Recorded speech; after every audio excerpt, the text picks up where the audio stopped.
At the moment when the monster appears from behind the tree, the guy is mentally reasoning. Looking more closely at the face of this monster, he thinks that this world is crazy. His name is Civilian, and he continues to reason.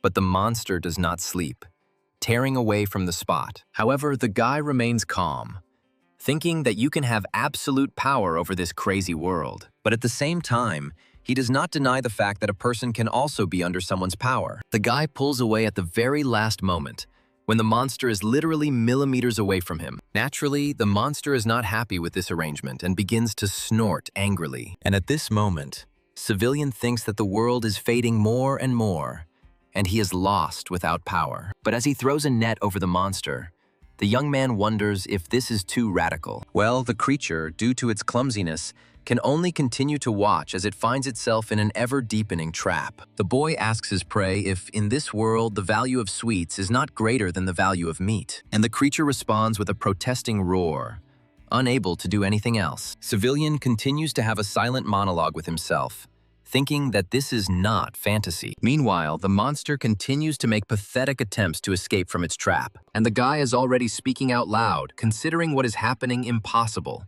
because a lot of time has passed since he did it. By his words, he means this network, which consists of a super hard molecular wire. And these mounts are called built-in pocket drones. Civilian, amazed by the result, is going to take further action. When a weapon appears in his hand, the guy begins to talk about the monster that is in front of him. He says they are powerful, big, and have no intelligence.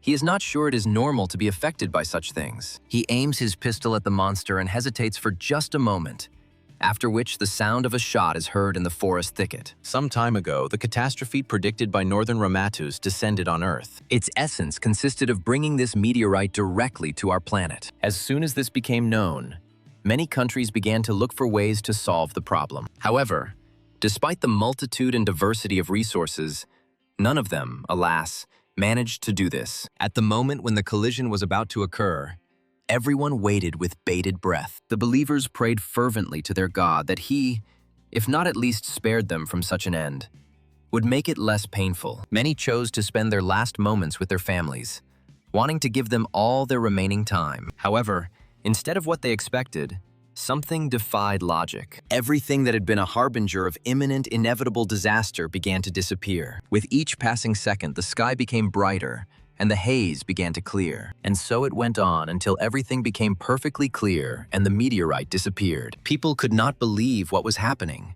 wondering if they had only seen an illusion. But this was not so, because from that very moment, troubles began. Monsters began to appear literally out of nowhere. They were very different, reminiscent of some animals and at the same time unlike others. And although it was not a war, people desperately tried to fight back against these monsters. They were in for a disappointment because all conventional weapons were practically useless. And because of this confrontation, the world gradually became more and more devastated. 20 years have passed since then, and during this time, a lot has changed. Monsters have become resources. People appeared who called themselves hunters, and gradually the number of people with such abilities increased. Hunters lived to fight monsters for the future of humanity, or simply for money. Wealth and poverty no longer mattered, as the hunters now stood at the very top of the hierarchy. The creature is still alive and continues to try to throw off the net. Bursting into a thunderous roar, the monster seems to be trying to delay the inevitable. But it's all in vain. Civilian loads his pistol again, saying goodbye to the creature. And this becomes the last thing the monster hears before dying this time. The guy hesitates for a moment and then begins to talk about the ability to use SF-like objects. He recalls words that are a request to someone to give a little time and resources. At this moment, the weapon in Civilian's hand completely disappears, transforming into another object. It turns out to be this glove, which continues to crackle with static for some time. At the moment when everything ends, the guy continues to reason to himself. He thinks that this is the ability to create science fiction things that he could not have even imagined before. The boy recalls that when his superpowers first appeared, he was a 7-year-old child. Then the superhumans became heroes, and Civilian was very envious of them. Watching all these people, the boy found them incredibly cool. He believed that they came the best and would leave the best, since monsters cost a lot of money. Such people made hundreds of millions every month, since energy resources are very valuable. Civilian begins to talk about himself, remembering that he graduated from a good college. However, even despite this, he is dissatisfied with his life. After all, even after his graduation in the army, the young man, at 27, works part-time. Civilian reflects that over the past 20 years, the only thing that has changed in his country is the cost of snacks. And yet, putting out his cigarette, the young man takes his words back. He agrees that, if you really think about it, some things have changed. The northern part of his country was destroyed because it could not put up a decent resistance to the monsters. She couldn't hold them back, even though bullets worked on these monsters. The main problem in this confrontation was the number of creatures, because there were too many of them. The military was unable to cope because it was simply impossible to repel the onslaught of such a countless number of enemies. But not only part of this country was destroyed, some others were also captured by monsters. What can I say? Half of the entire planet was captured by these creatures. This took place in a wide variety of climate zones and locations of varying sizes. Yet the remaining people hold on. And this is the main reason why hunters are in demand. This also affected the crossing of hunters from the country of our hero of the 38th parallel. Stretching, Civilian asks rhetorically how all this concerns him specifically. He thinks that all this time he was the most ordinary citizen and that he will always be so. Remembering that superhumans usually revealed themselves before they were 20, the guy believes that in his case this was no longer possible. At the moment the bell on the door rings, the cashier greets his customer. The first thing that catches Civilian's attention is the rhythmic clicking of heels. Following the sound, everything else catches the eye, causing involuntary thoughts in the young man's head. He involuntarily thinks that he and this girl are on completely different levels. Meanwhile, the visitor places the star necklace on the counter. Our hero knows what it is. This item is made from the crystal of a monster that was captured. While punching the necklace, the guy also remembers that jewelry is needed to complete the mission. This mission will only unlock and develop the ability if you have the star necklace when you complete it. After paying the customer, Civilian watches her until she leaves the store. He thinks that he has one of these too, but he has never worn it because it is embarrassing, keeping it only in his pocket. After this, since there are no clients other than the beauty, the guy starts to occupy himself with something. Things are being done, but time still drags on painfully slowly. Civilian can't stop thinking about it, periodically catching himself having thoughts of this kind. However, at some point he forgets himself and comes to his senses only by glancing at his watch. After the working day is over, the guy goes straight home. Entering and turning on the light, Civilian describes his house as small but cozy. Stretching, the guy notes the fact that another working day has passed. Glancing towards the bathroom, a question arises in Civilian's mind. The guy asks himself whether he should take a shower now, and then answers himself. He refuses, citing that he is lazy, and decides to take a shower when there is an opportunity. Instead, the guy makes a different decision. He says that he'd rather eat. However, Civilian is collecting what is left, and his choice is limited. After the guy slowly sorts out his food, he faces a new dilemma. Looking at this mountain of unwashed dishes, he wonders whether he should go to bed. This is what Civilian does. But there is no sleep in either eye, and his thoughts won't let go. The guy thinks that he's even gotten used to all of this, since he's been living like this for a whole year. He knows for sure that, although his work is hard, he cannot achieve anything with it. Civilian is confident that if this continues, he will eventually be eaten away by all the debts accumulated over the years. He makes a comparison to walking along a dark road without lights and looking for a way out. Thinking that he is drowning in the swamp, the guy suddenly hears a strange voice that says that he must. He thinks he's having a hallucination, but the voice keeps coming, asking if he should give him power. Civilian sits up abruptly and wonders what this nonsense is. Many questions begin to swarm in his head, but the essence of each of them is to understand what is happening. The voice appears again, saying that he does not need an answer and that he will give him strength. And the moment he spoke again, saying just one word that encouraged him to live, pain pierced the boy's eyes. Civilian felt that at that moment something changed in him, as if the world began to feel different. But at the same time, there was pain, very strong and disproportionate, forcing me to scream. And from this pain, the guy lost consciousness, unable to cope with it.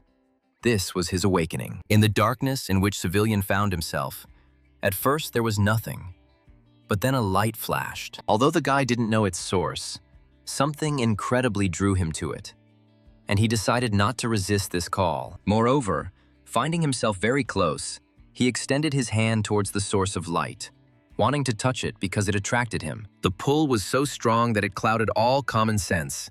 He needed to touch it. But the guy woke up with completely different emotions. His eyes wide open in fear. The measured ticking of the clock gradually helps him return to reality. And yet, this is not easy for the guy because he still feels different. When Civilian sits up, he feels as if his head hurts even more. Groaning in pain, he says that his head is simply splitting. The sound of the clock catches the guy's attention, and, glancing at it, he almost screams. He is surprised that he has been unconscious for several hours already. Civilian begins to speak, trying to recall the last memories in his memory. However, both this and even the headache fade into the background when he notices the glow. In an uncertain voice, he begins to slowly ask a question, rhetorically asking what it is. The guy assumes that he is dreaming all of this because he believes that all of this cannot be real. But still, an unknown force forces Civilian to pronounce the words that call up the status window. And the next moment, the guy is silent, unable to find the words to describe his amazement. But the guy pulls himself together and begins to study the information that appears on his status window. When he received his abilities, he already knew perfectly well what they were and how to use them. The Civilian's ability to create fantastic items using crystals. The guy talks about how, at his current level, he can create things weighing less than 1 kilogram. But at the same time, he is confused by the name of the ability, because it is called, "If I Had More Time and Money." Since the guy doesn't know how his ability works in reality, he's going to find out. Civilian says that just time and money would be useful. The guy wonders if he should start experimenting right now. Taking the star necklace out of his pocket, he comes to the conclusion that he won't understand until he tries it. Several options come to mind, but they all turn out to be much heavier than 1 kilogram. Then the boy remembers the weapon he saw in a spy movie when he was a kid. Thoughts come to mind that this thing could even melt a wall. Looking at the necklace, Civilian notes that it is small and does not look particularly complex, but he is still tormented by doubts. The guy is wondering if it will work properly, and yet, despite this, he speaks the words that activate Civilian's ability. At that very moment, the star necklace flashes with a bright light, foreshadowing the process of its transformation. The currents that form around the object pick it up, starting to form a luminous vortex. Literally a few moments later, the first results of the transformation become visible. Well, when everything is finished, the item that he wanted to receive appears above Civilian's hand. When it lands in his hand, the boy looks at it silently for a while, and the next moment he comes to the conclusion that the weapon turned out to be even smaller than he imagined. But the next moment, the guy throws these thoughts out of his head. He can't wait to try out his formidable weapon, wondering what he could try it on. An idea came to Civilian's mind. He says that a kettle will do, arguing that he rarely uses it anyway. Before pressing the button, the guy waits, counting down the moments. And the next thing you know, a strange sound starts coming from the weapon, as if it were loading. What happens next makes Civilian literally cry out in surprise. The spectacle that appears before his eyes exceeds all his expectations. So the guy is just silent for a while, trying to digest everything. This is quite difficult for him. But interesting thoughts begin to appear in his head. Initially, Civilian wonders if he really has received such a crazy ability, and the thoughts that arise in his head are connected with high salaries, a conglomeration of monsters and other things in this vein. Beginning to accept this fact, the guy jumps out of bed, saying that his life has found meaning again. Ability users are people who can become hunters. They are the richest among the rich. Civilian thinks that even if he becomes a hunter, there is a problem. And that is the hunter's license. This certificate can only be obtained by proving that you have mastered the ability. The absolute advantage here is that you will be financed. However, along with this, one very delicate problem arises. It is relevant for each of the hunters and lies in their survival. After all, the job of hunters is to destroy dangerous monsters, so one wrong step for them could end in death. It is also possible to become a hunter without any abilities, although your rank will depend on this. But if you are too confident in your weapon, then there is a high probability that you are doomed to death. Civilian repeats himself again, talking about unlocking his abilities and becoming an official hunter, and he sees a problem in this, because then your ability will be known to everyone. There have been cases where hunters have attacked each other, but once their abilities are revealed, this is simply useless. Therefore, if you don't have a desire to die, it's worth keeping your abilities a secret. The body of a person who uses abilities is no different from a normal one. If you don't want to disclose your ability,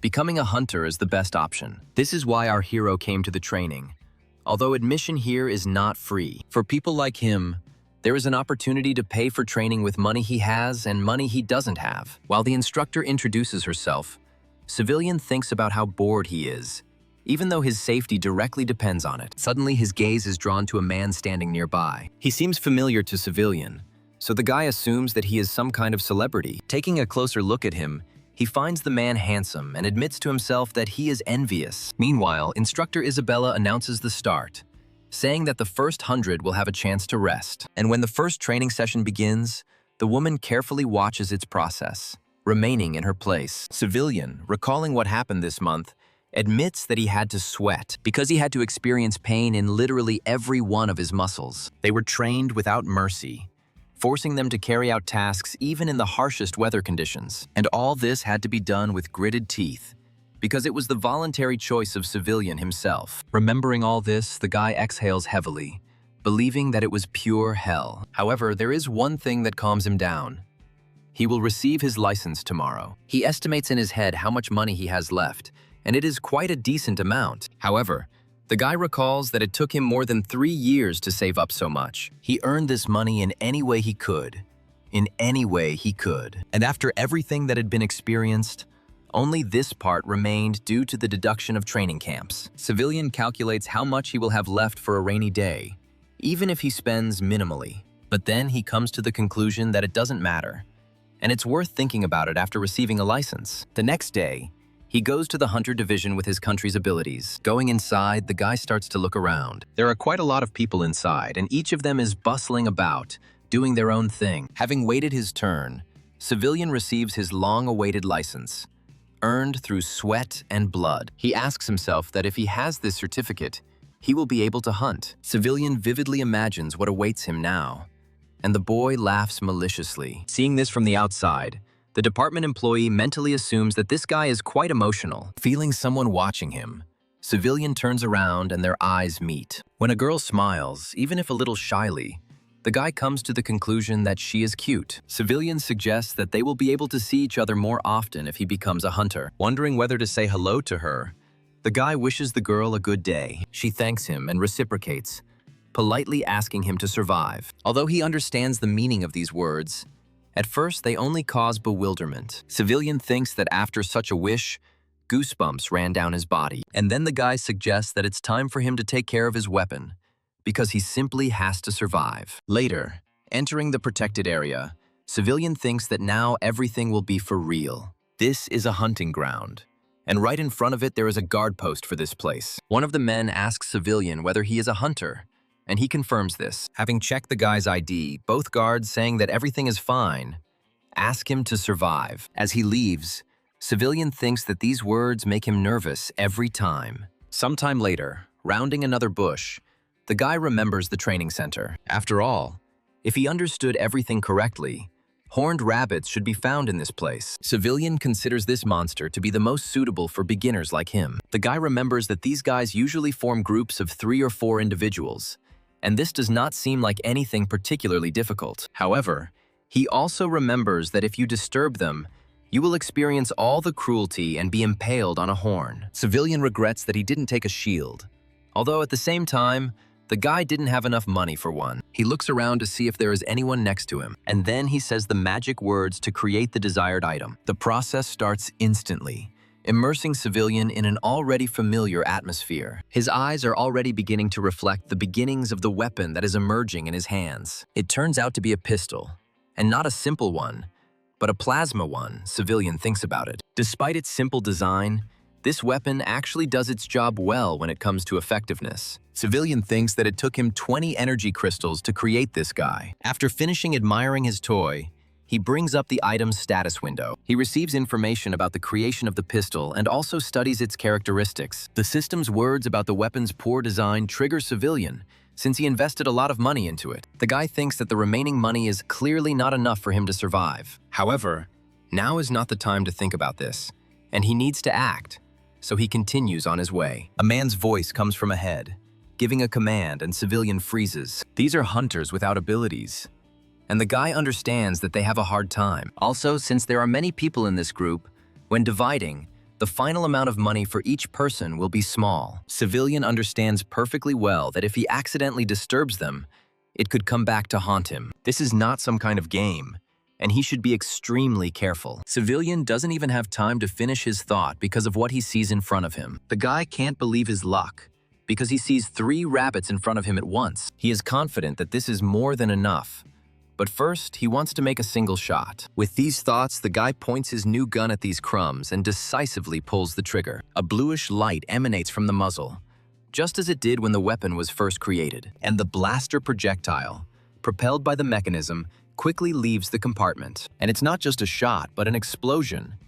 And it turns out to be quite impressively powerful. This comes as a surprise to Civilian, and he wonders if it was too powerful. But it was just as the guy wanted. A single shot that attracted the attention of these two. Turning sharply, they find their relative's killer with their gaze and begin to snort angrily. Realizing he's in trouble, Civilian comes to the conclusion that he needs to kill the rabbits before they get any closer. Thinking that he has no defense, the guy understands that everything needs to be done in one blow. When the rabbits pounce on him, Civilian tells himself to stop standing there like a pillar, and indeed he succeeds.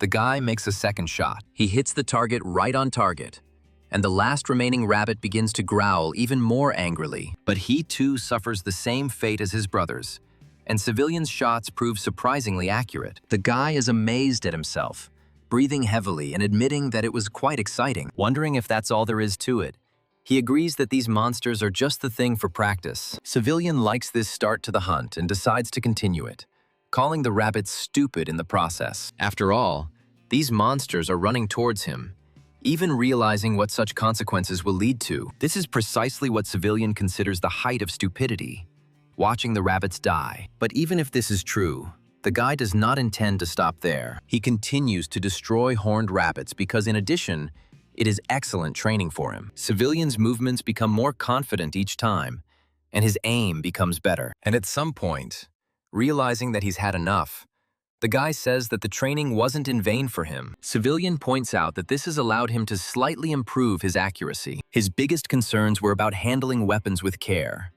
but he thinks everything else is fine. The guy figures that if he weren't too greedy, he could support himself by hunting horned rabbits for the rest of his life. But he believes that he cannot do this. And yet he admits the possibility that he might want to do this someday. Thinking that he has obtained the ability, Civilian says that he is not going to settle for a low rank. With the thought that he must try to improve his rank, the boy returns to his home. Civilian's habits have also changed since he started training. And before continuing with his daily business, the guy eats. Only after this does he pour out the loot collected from the horned rabbits in front of him. And he is amazed at how much he managed to obtain, although he does not believe that he did it himself, alone. As he begins to count everything, Civilian notes that he now has 12 crystals. He estimates that the minimum cost of just one is no less than 300,000. Having calculated how much it would cost if he sold all of this at least for the minimum, the guy was taken aback. This puzzles him because previously, to save even a third of this amount, he had to put in a lot of effort. Civilian is so confused that for a while he doesn't even know what to do. The guy thinks that with this money he can afford everything he could only dream of before. A tempting thought about spending some money today comes into his head. But Civilian stops himself. He forces himself to remember that he must be the best, because he wants to live with his head held high. The work of a hunter in this world is very hard work. Although from the outside everything seems extremely simple, this is far from the case. This is not a game, and any mistake immediately leads any hunter to death. This is precisely why you should always plan your actions in advance. Fatigue after battles also poses a huge danger to a hunter. Everyone needs rest, because without it, there will be no successful hunt. So hunters treat the wounds received in battle. Mages meditate to restore their powers lost in battle. Plan, caution, and rest are the 3 most important points in the life of every hunter. Civilian thinks that if he had followed what he was taught at the training center, he would not have stopped at just hunting. Taking all this into account, he mentally boldly calls himself a madman. And then he thinks what would have happened if he had done everything the same way as everyone else. He remembers being in despair, but now he has a purpose. Civilian wants to live his life freely. He doesn't want to live like an ordinary extra. Having received the opportunity to get ahead in life, The guy intends to rise higher and higher. He intends to destroy all obstacles in his path with his own hands and surpass everyone. He thinks that he is going to continue on his own path. And to achieve this, Civilian developed one strategy. He's going to try to carry it out right now by absorbing all these crystals. And while he sees that he is succeeding, under the influence of his power, the stones begin to melt before his eyes. When this process is completely completed, the glow moves from the palms to the guy's entire body. This continues for a few moments, after which everything gradually begins to calm down. Slowly opening his eyes, Civilian first of all moves them to his hands. When he sees that they are empty and look quite ordinary, he expresses an assumption. Civilian says he hopes everything worked out as it should. By voicing the name of his ability, the guy brings up the status window. He checks to see if his level has increased and chuckles thoughtfully, realizing that it hasn't. However,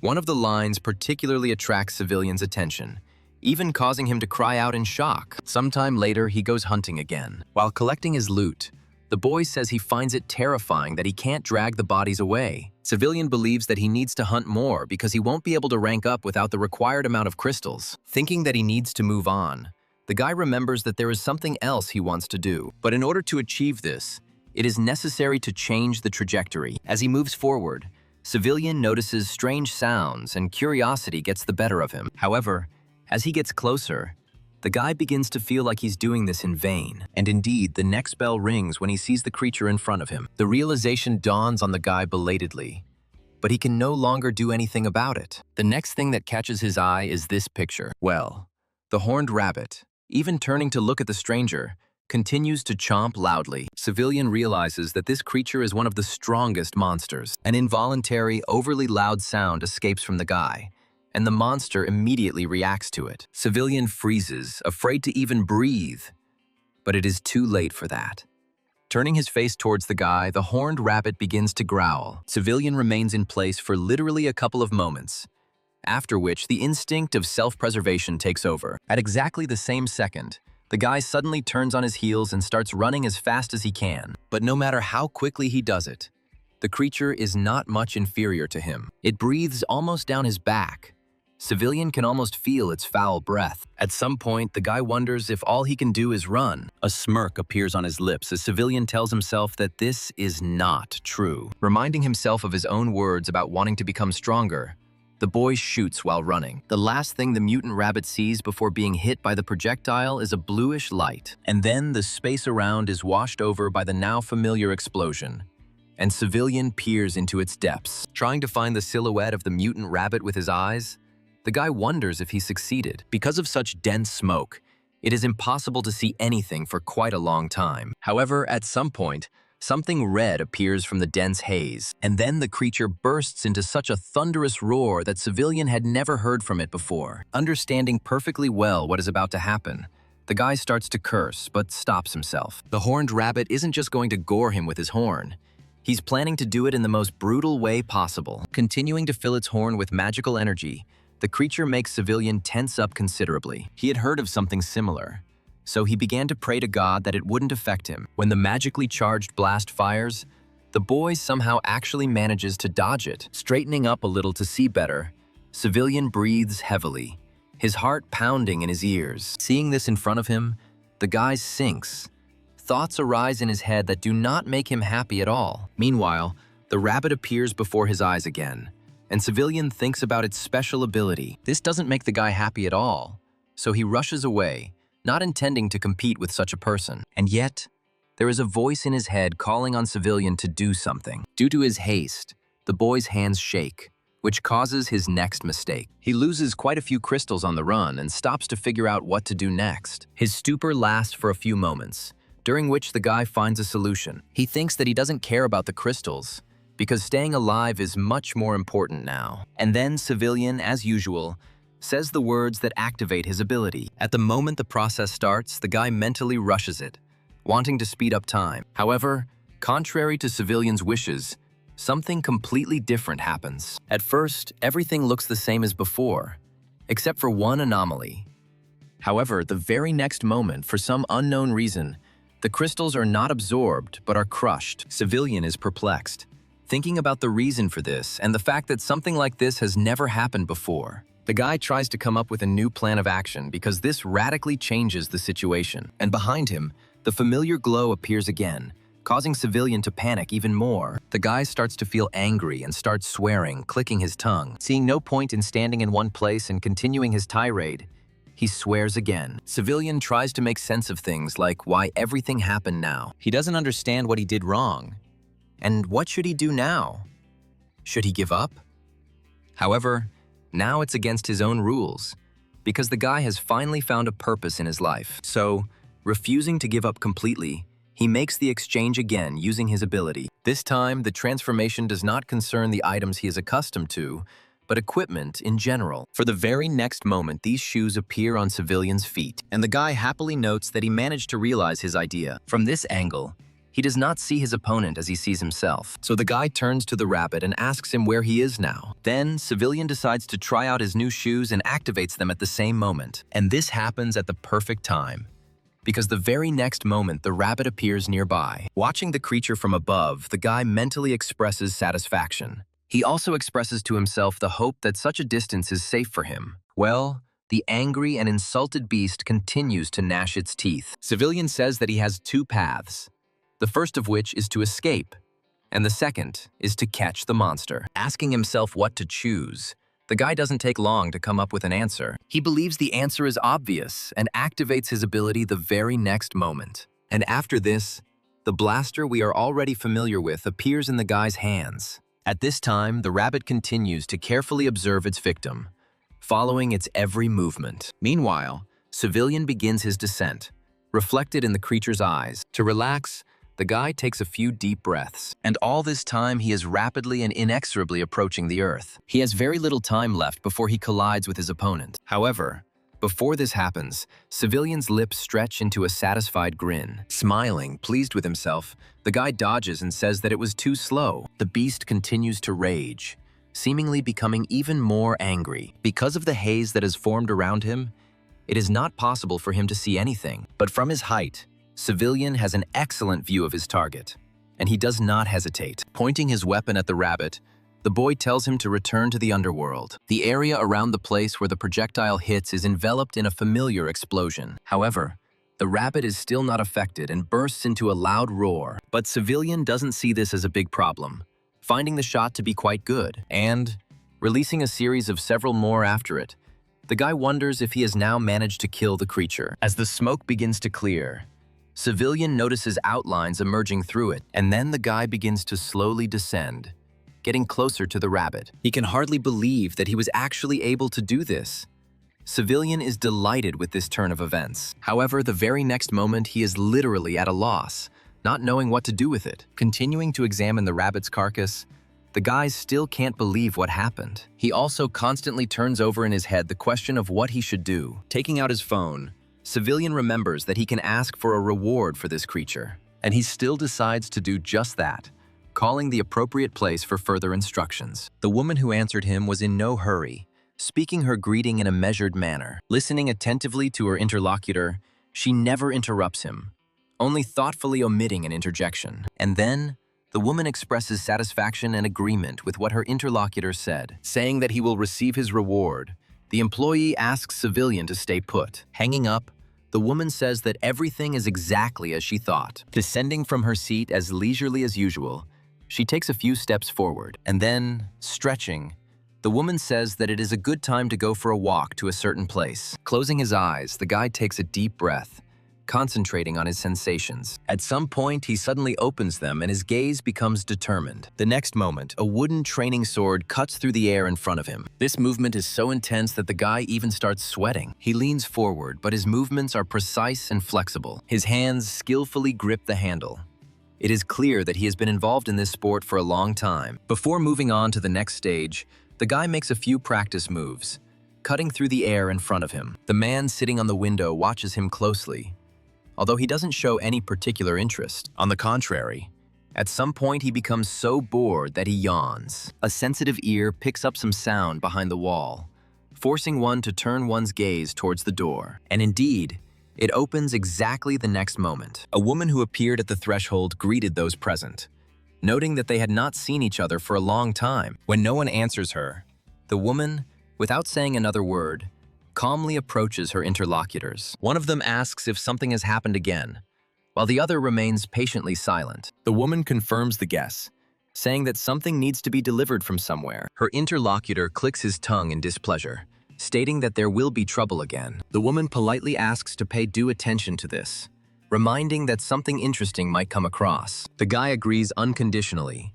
suggesting that his partner first get ready. Checking the time, Civilian notes out loud that it is already a bit late. However, he still does not lose hope for the best, continuing to wait. So much time passes and Civilian thinks about leaving. But even when he strains himself, he curses and reassures himself that he can handle everything. At that moment, when a familiar sound begins to be heard from somewhere above, the guy twitches. Knowing exactly who it belongs to, Civilian raises his head. He is amazed that a helicopter has arrived in such a place, he says out loud. The light turns out to be so unbearably bright that Civilian expresses dissatisfaction about it. And yet, at some point, his eyes manage to successfully adjust. Looking closely at the outlines available to him, Civilian makes out the silhouettes of two people. The guy with purple hair, in turn, peers at the one standing below. His partner does the same, but with much more lively interest. However, despite all this, they still do not descend, as if they are calculating something in their heads. And indeed, the helicopter moves its searchlight,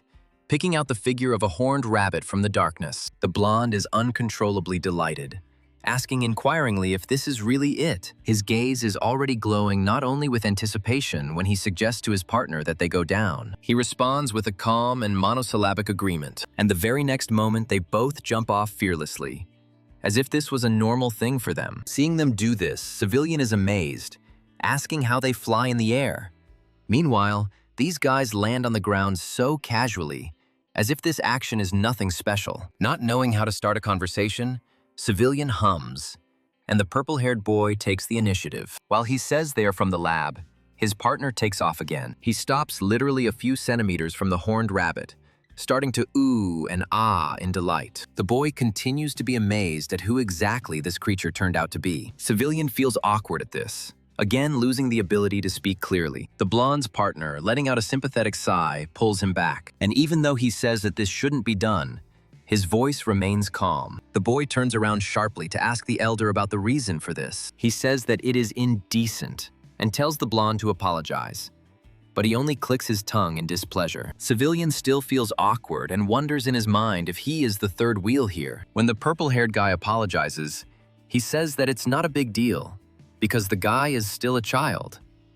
However, he flares up when he hears something like this about himself and hotly objects. Civilian, at least mentally, stands his ground, considering his interlocutor a real child. Looking at the purple-haired boy, he remembers that he has seen this face somewhere before. As he replays the memories of the last few days in his mind, he finally remembers. For a few moments, the guy is overcome with doubts, but he still accepts this fact. The next moment, he is delighted, thinking that he did not expect to meet this man under such circumstances. Civilian does not leave the scene of action, continuing to observe everything closely. When the carcass of the horned rabbit is taken away, he wonders if everything is really that simple. This irritates the guy. He thinks that he doesn't like what's happening here at all. And then Civilian is politely told that it looks like he will have to go into the lab with them because they are encountering something like this for the first time, and everything needs to be thoroughly investigated. Civilian asks if he has to go, and his interlocutor says that it would be better that way. The guy sees no other reasonable options but to agree, and then, thanking him for his understanding, his interlocutor snaps his fingers. At that moment, Civilian is caught by a gust of wind and rises into the air. The purple-haired boy follows suit, his expression calm again. The younger one also doesn't lag behind them, rushing into the air with even greater zeal. Realizing that words would be unnecessary now, Civilian tries to get used to the new sensations in silence. Even when he is already inside, he talks about the ability to fly through the air. And at the same time, Civilian is thinking about this boy's abilities. The purple-haired guy tells him that they are taking off and he accepts it. Civilian is puzzled by the boy's behavior because he starts giggling. The rest of the journey to the laboratory is silent, accompanied only by the sounds inherent to the helicopter itself. After some time, they finally approach the required building, and Civilian, looking out the window, looks at him with all his eyes, admiring him. He admires the scale of the building, now knowing exactly what the laboratory looks like. Meanwhile, the helicopter, approaching the required site, begins its descent. And below, a woman we know is already waiting for them, eager to see the catch. Naturally, the first thing that happens is that the carcass of a horned rabbit lands on the platform with a characteristic sound. Looking at the face looking out the window, the woman notes that she has seen it somewhere before. The first thing the blonde guy does is jump out of the helicopter, practically running and diving down. His landing is spectacular and resounding. But the boy doesn't plan on staying here for long. As soon as the others land on a solid surface, the blonde runs away. At this time, Civilian is watching the boy and, seeing where exactly he ran up to, lets out an admiring interjection. Noticing the woman, he comments on her beauty and wonders if she really works in the laboratory. The boy asks his interlocutor if they can go, but she says that she will still need their help. The blonde man, sighing heavily, says that it seems they have no other choice. The woman, noticing Civilian's gaze, greets him with a charming smile. Introducing herself as the lab director, Crystal King, she asks for a little more time. The guy agrees, thinking that it's already quite late and he can stay, and the woman expresses respectful gratitude to him for his understanding. When the purple-haired boy glances at Crystal, she nods confidently. The blonde, also noticing this silent exchange, swallows nervously and then turns to Civilian. Before asking the guy to follow him, he experiences noticeable difficulty. Since these words are difficult for the blonde, he tries to repeat them louder and more confidently. Civilian suggests that the boy has difficulty communicating with people and is not himself without his friend.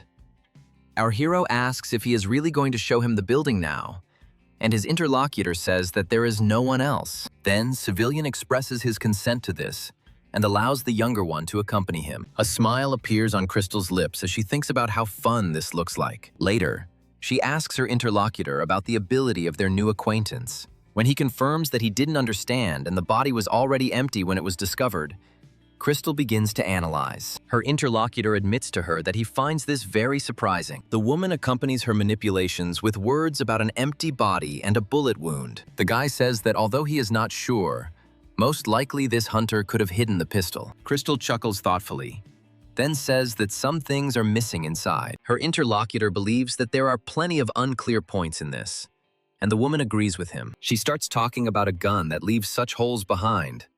The guy keeps up the conversation. Crystal admits that this task turned out to be completely different from what she expected. When she starts to wonder about ways to solve it, the guy says that it is not up to him to decide. In response to such words, the woman mentally calls him callous, and out loud she suggests that she will have to go and talk to this guy in person. At this time, Civilian allows his guide not to speak to him formally, and he is surprised. Calling his interlocutor good, the boy introduces himself as Shine. Civilian is amazed that this guy only introduced himself when he realized that he was good, and he agrees. He is amazed at what appears before him, because he expected to see something like a restroom. However, contrary to expectations, Civilian finds himself in a place that resembles a training hall. Moreover, the zones located in this place are very different. It is not just an arena for sparring. There are also exercise machines here, the kind you would find in a regular gym. Civilian, thinking that he did not expect to be treated specially, considers asking a question. He doesn't think about it for long, almost immediately turning to Shine, who responds. In response to his question, Civilian receives the answer that the guys are, by and large, in this place. The guy cautiously points out that guests are usually brought to living rooms, and Shine replies that he hates them. Civilian tries to understand the reason for this, suggesting that it is all about Shine's age, but he gets an answer pretty quickly. The boy says that girls are tormenting him in the living rooms. Civilian is amazed by this, not quite understanding what exactly his interlocutor means. Shine responds to this as well, explaining that these girls are tormenting him by constantly telling him how cute he is. Civilian interprets this as bragging and asks a question accordingly, but Shine is completely serious when he says that he is tired of being constantly groped and held tightly. But Civilian doesn't see this as a tragedy, and on the contrary, the boy considers the younger one a lucky, impudent fellow. As he sits down on the edge of the ring, there is silence between them for a moment. Then Civilian asks if Crystal is too young to be a director. The blonde guy, starting to grin, in turn inquires about the reason for such interest, and from his words, Civilian learns that Crystal is a true genius. He continues by talking about rumors that the laboratory was created thanks to this girl. Shine says that Crystal is a cunning witch who makes everyone do the most unpleasant tasks. The boy ends his tirade by saying that he doesn't like it at all. Humming thoughtfully, Civilian praises Shine's ability, but Shine says there's nothing special about it. Observing the younger boy's reaction, the boy concludes that he is susceptible to compliments. At some point, Shine suddenly jumps up, glancing towards the door. The next moment there is a knock on the door, and Civilian mentally rejoices that these guys have finally arrived. And indeed, the door opened and let in the one he expected to see. Giggling sweetly, Crystal politely asks Civilian if they can talk for a bit. Later, in a completely different place, several explosions are heard. Their initiator is none other than Civilian with his favorite blaster gun. Following the first series of shots, several more are heard, leaving behind only smoke. When it clears, Civilian notes that he has caught some big game today. While he collects crystals, there is perfect silence around him. However, at some point, two lights flash behind the guy, which he does not notice at first.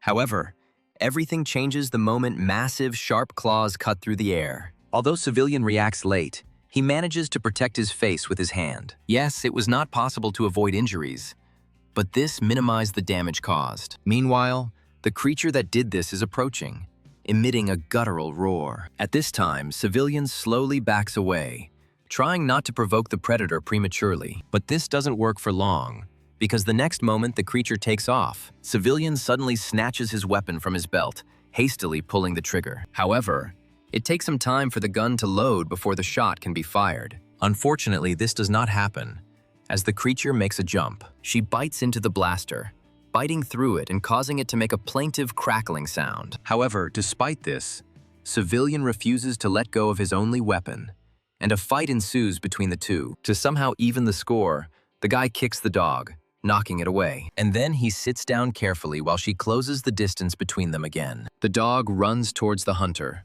growling angrily, wanting to sink its teeth into its prey as quickly as possible. As he gets closer, his barking gets louder. But Civilian isn't about to play along. When there are only a couple of meters left between them, the guy activates his gun. He calculates the timing precisely so that it doesn't turn out like last time. However, there is another moment where Civilian does miscalculate, and that is the dog's movement itself. Since the guy had plenty of time, he takes another shot, but it also turns out to be unsuccessful. Luck is not on his side. The dog is already very close, and he is even more furious. When Civilian tries to pull the trigger for the third time, his body begins to tremble out of fear of death. And yet the guy refuses to give up, desperately clinging to his life. He shoots straight into the creature's mouth, telling it to die. Realization flashes in the crazy eyes only for a moment, after which the inevitable happens. Civilian manages to pull away just a moment before the explosion, and the dog's body falls at his feet. Finally, the guy lets out a sigh of relief, allowing himself to exhale the tension that had built up inside. He continues to breathe heavily for a long time, trying to bring his ragged breathing back to normal. Civilian notes that, having gone a little further than he should have, he immediately came across this hound. The guy says that he is incredibly lucky, because usually such individuals flock together in packs. He guesses that this one was probably just kicked out, and lets out another long, drawn-out breath. Civilian thinks that he needs to rest just a little bit, because he almost went to the other world. But to do this, it is necessary to find a safer area, which is what the guy does. Finding such a place, Civilian makes a stop and settles down. Exhaling heavily, he says that luck is not on his side today. While stress eating, at first Civilian doesn't even pay attention to the sound coming from his pocket. However, he repeats himself, causing the guy to chuckle in surprise. Civilian is amazed that there is a network in this place and notices new messages. When he opens it, he doesn't really expect to see anything impressive. But he's wrong. Seeing the amount that the laboratory transferred to him, the guy cannot contain his stunned question. Remembering the conversation that took place some time ago, Civilian wonders if perhaps he should have turned down Crystal. After this, the guy's thoughts return to the moment when the girl invited him to talk. Civilian immediately agreed at that moment, to which Shine clicked his tongue in displeasure. Crystal let them through first, and then she followed behind. A little later, having moved the chair to sit more comfortably, the girl took it. Civilian then, noticing that Crystal was wearing a skirt, mentally resented the fact that it was against the rules. Meanwhile, she apologized for being late and asked how long he had been waiting for her. She didn't raise her head until the guy said that everything was okay. Crystal smiled her signature smile and asked if he really forgave her. Civilian agreed, wondering how one could not forgive. The girl clarified some points regarding the capture of the horned rabbit and expressed her assumptions. Civilian agreed that he had tried his best and shared some details of the story. He admitted that catching the creature turned out to be extremely difficult, as he risked his own life. Hearing these words, Crystal asked if she could make him one proposal in that case. The guy was surprised by this, not fully understanding what she wanted from him. But he still allowed it. And then Crystal asked him if he wanted to work together. In the present, remembering everything that happened to him, Civilian thinks that he is still alive only thanks to luck. He can't stop thinking about it, imagining what would have happened if he had made even the slightest mistake. Civilian's fantasy paints the consequences of this very vividly. He imagines it incredibly clearly, even hearing the characteristic crunching sound in his ears. The guy understands perfectly well that at that very moment, he would lose what he has now found a craving for. And by saying he can't stop them, Civilian notes that he considers this a problem. He thinks that monsters need to be stopped by someone, like hunters with physical strength, or like others, whose special abilities lie in the opposite direction. Stopping, Civilian silently ponders this topic for some time, and then he starts talking about what exactly his problem was. Civilian is sure that it lies in his inability to cope with monsters. The guy thinks that he needs something that could stop them at the right moment. He wants to create something like a shield or get an ability that allows him to do so. Turning his head from side to side to assess the situation, Civilian notes that nothing has changed here. A familiar administrator asks how she can help Mr. Hunter.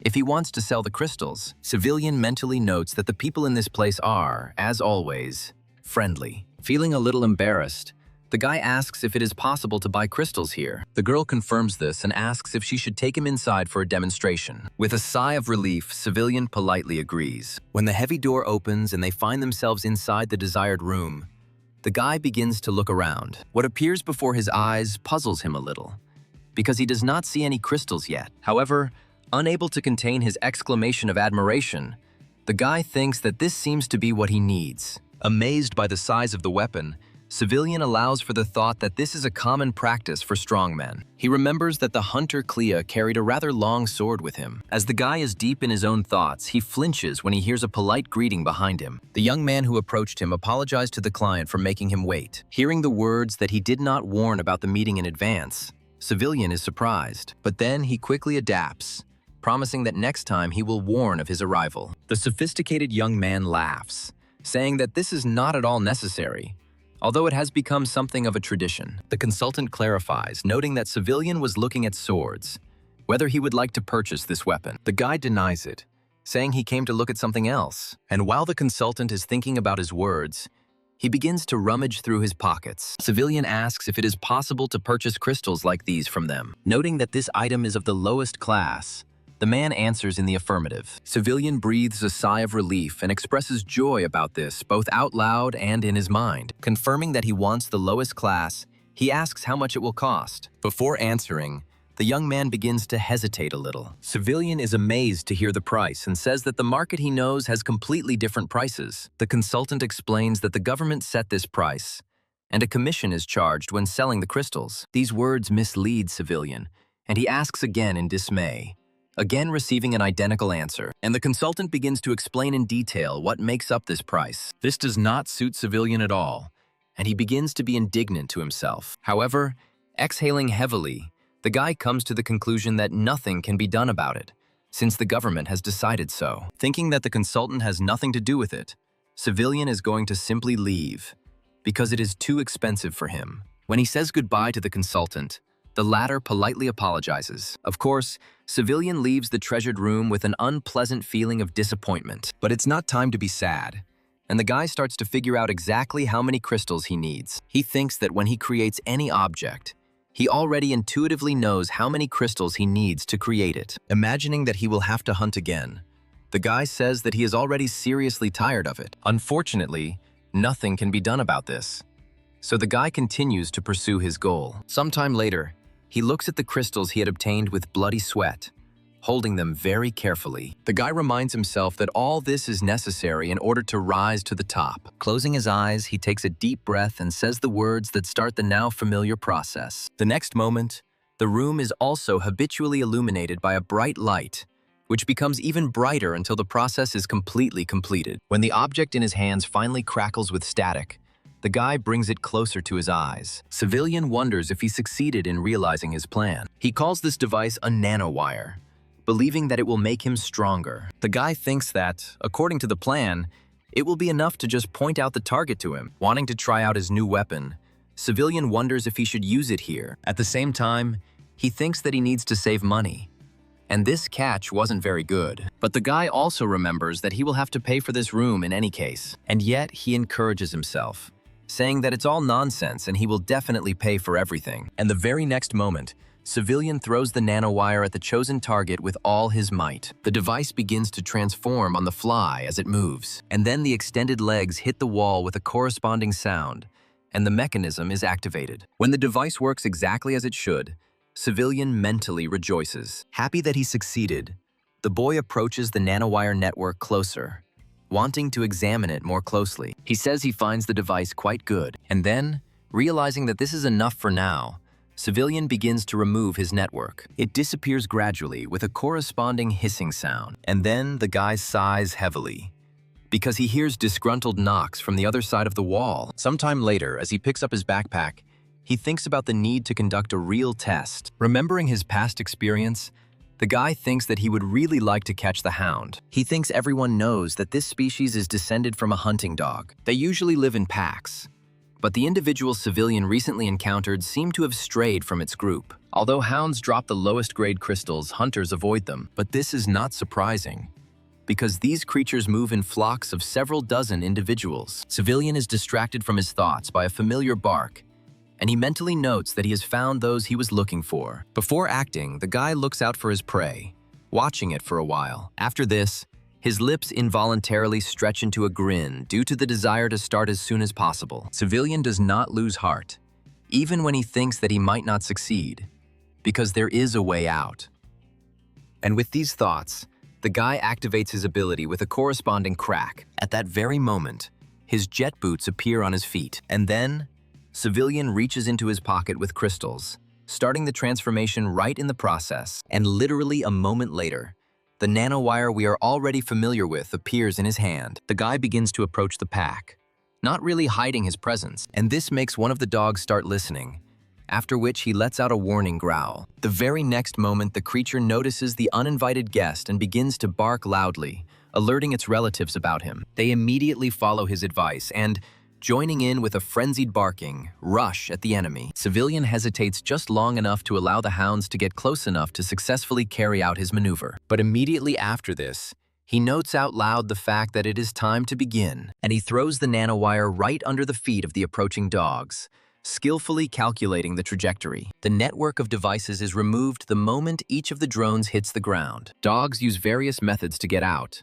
including barking and whining. They desperately try to get rid of the ill-fated object, but nothing works. Civilian, hearing these disparate sounds, lets out a sigh of relief, and then the guy slowly closes the distance between himself and the monsters and fires several shots at once. The moment the volley hits its first target, Civilian feels a sense of security. This is followed by thoughts that it will now be easier for him to hunt. But the remaining dogs stubbornly continue to behave aggressively, trying to reach their opponent. However, the very next moment they suffer exactly the same fate as their brothers just recently. And at the moment when he manages to deal with everyone, the guy recalls his network. When it begins to dissolve, there is nothing left underneath it except lower-level crystals. While collecting them, at some point, Civilian squeezes one of them. After he collects everything, the guy puts the backpack back on his shoulders. A satisfied smile involuntarily appears on his lips, and Civilian asks if he really succeeded. A muffled sound of a familiar ringtone comes from the backpack, and the guy is surprised by it. A few moments later, Civilian sees that he is receiving a call from the Universe Laboratory. He accepts the challenge almost immediately, without thinking anything through, greeting his interlocutor in the standard way, and he hears him say that he has a request for him, and it is very urgent. Civilian is puzzled by this and asks what the request is and what happened. Crystal reiterates her words about how incredibly urgent this matter is, and then she clarifies whether Civilian's promise to fulfill her request is still valid. The guy tries to find out what exactly his interlocutor means, straining even more. The girl plays it out the way she wants, saying that since everything is still in force, she will send the guys to him. But she still remembers politeness. admitting that first she needs to explain everything. She briefly says that a person's life is at stake and asks them to do as they are told. These words do not particularly encourage the guy, and he tries to analyze the words of the laboratory director. Thinking that the man might die, Civilian comes to the conclusion that he simply has no choice. However, the guy honestly admits that if it becomes too dangerous, he can run away. Crystal says it's no big deal, but asks him to save the man. The girl says goodbye by saying that Shine and Clea will explain everything to him in more detail. Civilian is considering asking them to pay him with crystals. At some point, a distant sound is heard in the completely calm and quiet sky. Civilian's companions begin to approach him inexorably. They fly fast, but even from this height, Clea manages to notice a prominent dot below. As he descends a little, he hears Shine's clarifying question about whether this is the one they need. Civilian can also already distinguish dots in the sky, and he understands who it is by the speed of approach and the characteristic sound. The very next moment, the boy makes a movement with his hand, directing the flow of air towards the guy. And still, he is surprised when a gust of wind picks him up and he screams. Shine, with his usual impulsiveness, says that they must move out immediately. Civilian is not happy about this either, and he manages to ask if they won't even let him in on the matter. The teenager, with uncharacteristic seriousness, says that this matter is too urgent. Clea's first words at this meeting are to encourage her companions to get to work. Civilian doesn't like this arrangement, so he asks the guys to explain themselves right away. However, his interlocutors masterfully ignore him. But at some point, Shine says that it is here. At first, Civilian asks in confusion what is here, but then it dawns on him. What he sees makes the guy let out a cry of admiration and make him think. He assumes that this time they will have to fight the mutant again. This creature is called a metal slime, but it is usually the size of human legs. Civilian asks if they can catch the mutant, and Shine honestly says he doesn't know. He adds that if they fail, they should simply rescue the person and let him escape. At first, Civilian doesn't see anyone, but then he takes a closer look at the area. The guy mentally assumes that this girl does not have a partner, but he is not sure about this. Meanwhile, the metal slime goes into offensive mode. The huntress barely manages to jump away from him at the very last moment, clicking her tongue in displeasure. She breathes heavily from exhaustion, but still finds the strength to resist. Leaning forward, the girl not only jumps, but also shoots sparks at the metal slime. At first, the bright light makes it impossible to see anything, but the huntress still desperately peers at the fruit of her creation. And yet, disappointment awaits her, because none of the attacks were able to cause a drop of damage to the mutant. Realizing her mistake fully, the girl groans in disappointment. The next moment, her opponent attempts to attack her again, but the huntress stubbornly stands her ground. And then, seeing that she can't cope, Shine steps in, flying closer. He turns to his partners, urging them to go and rescue the girl as quickly as possible. And they obey, not intending to leave the huntress in trouble, nor to abandon their youngest. Suddenly, Clea surges forward, quickly overtaking Civilian and Shine. His gaze becomes incredibly serious and confident. He literally glows with determination. While still walking, the guy reaches for his sword, not intending to hesitate. He grips both the scabbard and the hilt tightly, beginning to imbue the weapon with his power. With this attitude, he steps forward, drawing his sword the very next moment. With just one swing, Clea cuts the metal slime in half. With a corresponding sound, the mutant begins to fall onto its side, spreading out like jelly. Civilian, watching this spectacle, thinks that it is incredible. After all, no matter how attentive he was, he still couldn't see the movement of this guy's sword. Civilian is even taken aback by how impressive Clea's abilities are. However, his thoughts are interrupted as suddenly as they began. The metal slime, which has fallen to its side and is almost separated, begins to wobble. And then something starts to happen to it. The smaller part seems to increase in size, and so it happens.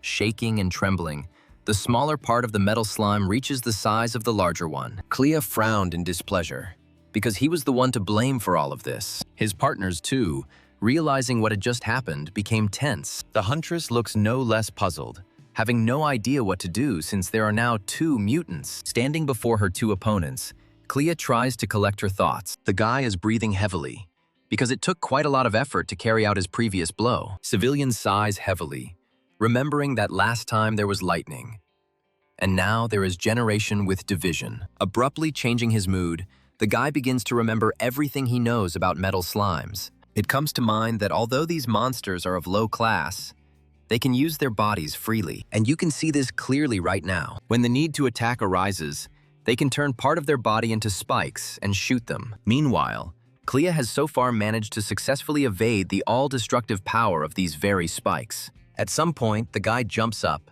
sharply raising his sword over his head. Intuitively sensing a threat, the metal slime transforms again. Civilian continues to remember what he knows about these mutants, realizing that he is hardened and is using his body as a shield. Therefore, Clea's blow does not reach its target, only hitting the super hard surface with a corresponding ringing sound.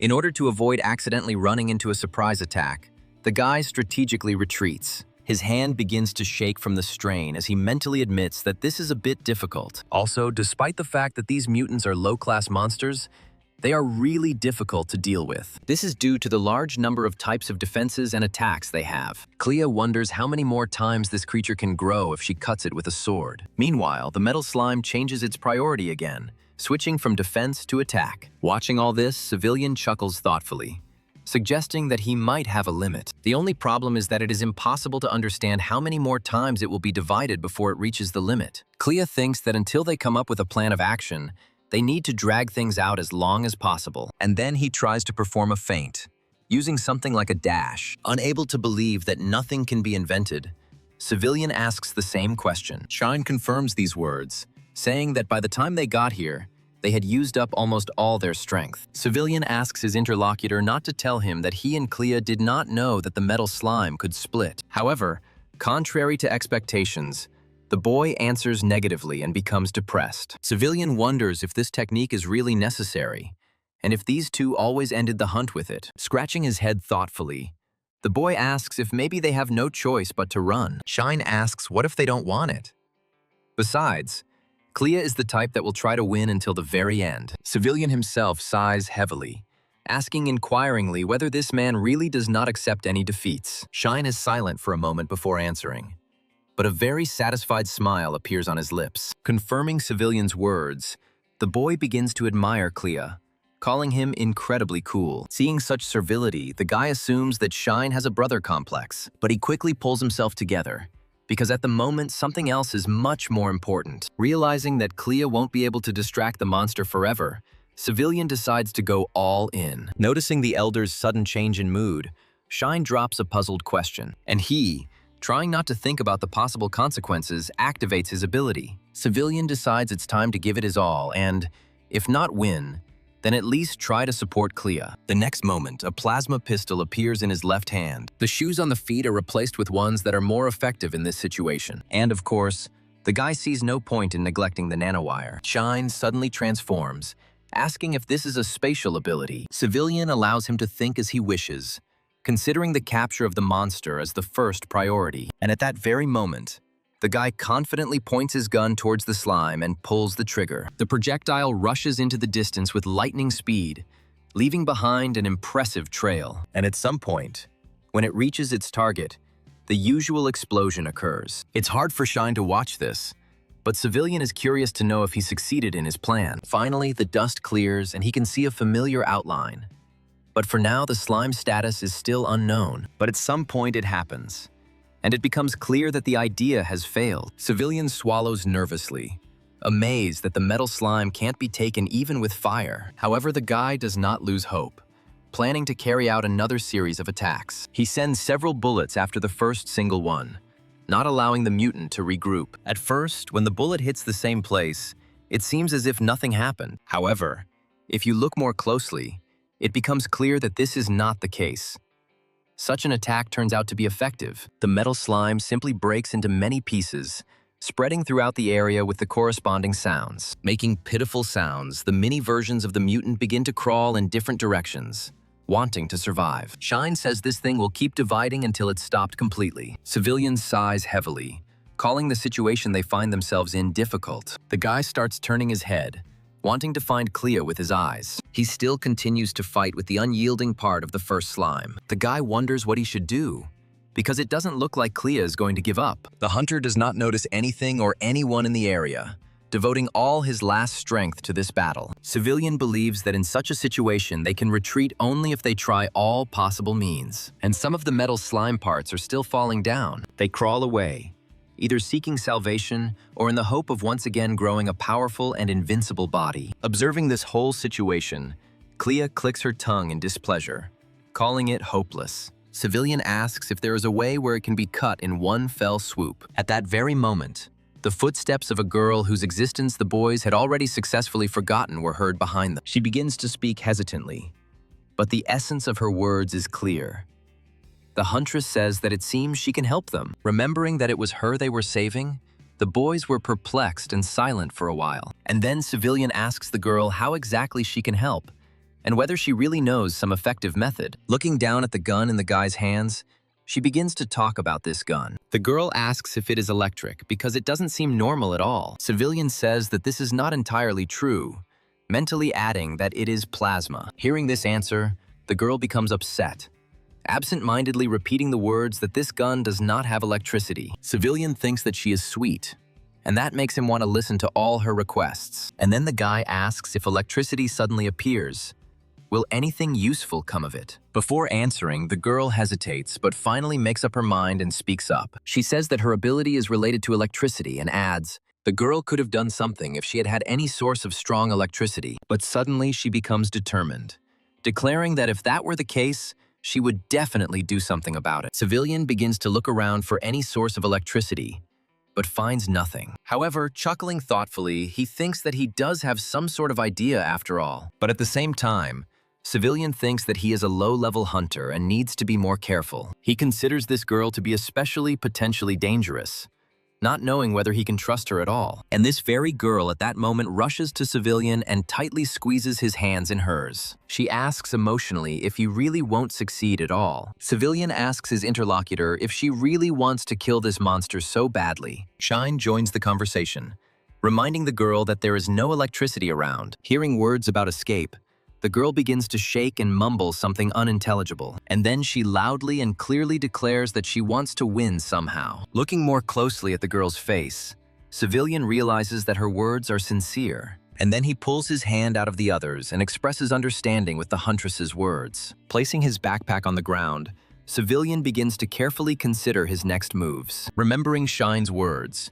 the boy thinks that he can't let those present know what kind of ability he has. Civilian allows himself to reflect a little about the unknown girl and comes to the conclusion that he has understood something about her. And by these words, he means that she spoke of her desire to win from the bottom of her heart. Since Civilian doesn't want to show his ability, he decides to cheat. It was for this reason that he decided to use his backpack as cover. But at the same time, the guy has to think through everything several moves ahead in order to avoid getting caught. Therefore, to concentrate more, he closes his eyes and completely surrenders to his thoughts. He's considering what he should do, and options include hydrogen, lithium, and nuclear fusion. For a few moments, the guy freezes, practically not even thinking about anything. And then he again allows the thought into his head, thinking that anything will suit him. If only it were possible to obtain strong electricity from this substance or object. And with this idea in mind, Civilian reaches for his backpack, bringing his idea to fruition. He already had the knowledge of how to do everything, but he just had to act carefully. Civilian pretends to take something out of his backpack, but in reality, he generates the necessary item. As soon as this happens, a powerful glow envelops the area for many miles around. At some point, it becomes so bright that it is impossible to see anything. However, after creation comes decay inexorably, and the glow gradually fades. Civilian looks with pride at the object of his creation, which still continues to crackle with static. The guy can't stop admiring what he's managed to create, and a voice is heard nearby. Shine is convinced that this is, after all, a spatial ability, by telling its owner about it. Civilian laughs, letting the younger one think what he wants, which is what he tells him. Meanwhile, the guy hands the object to the girl, and she asks what it is. Civilian answers evasively, suggesting to his interlocutor that she used this thing as a battery.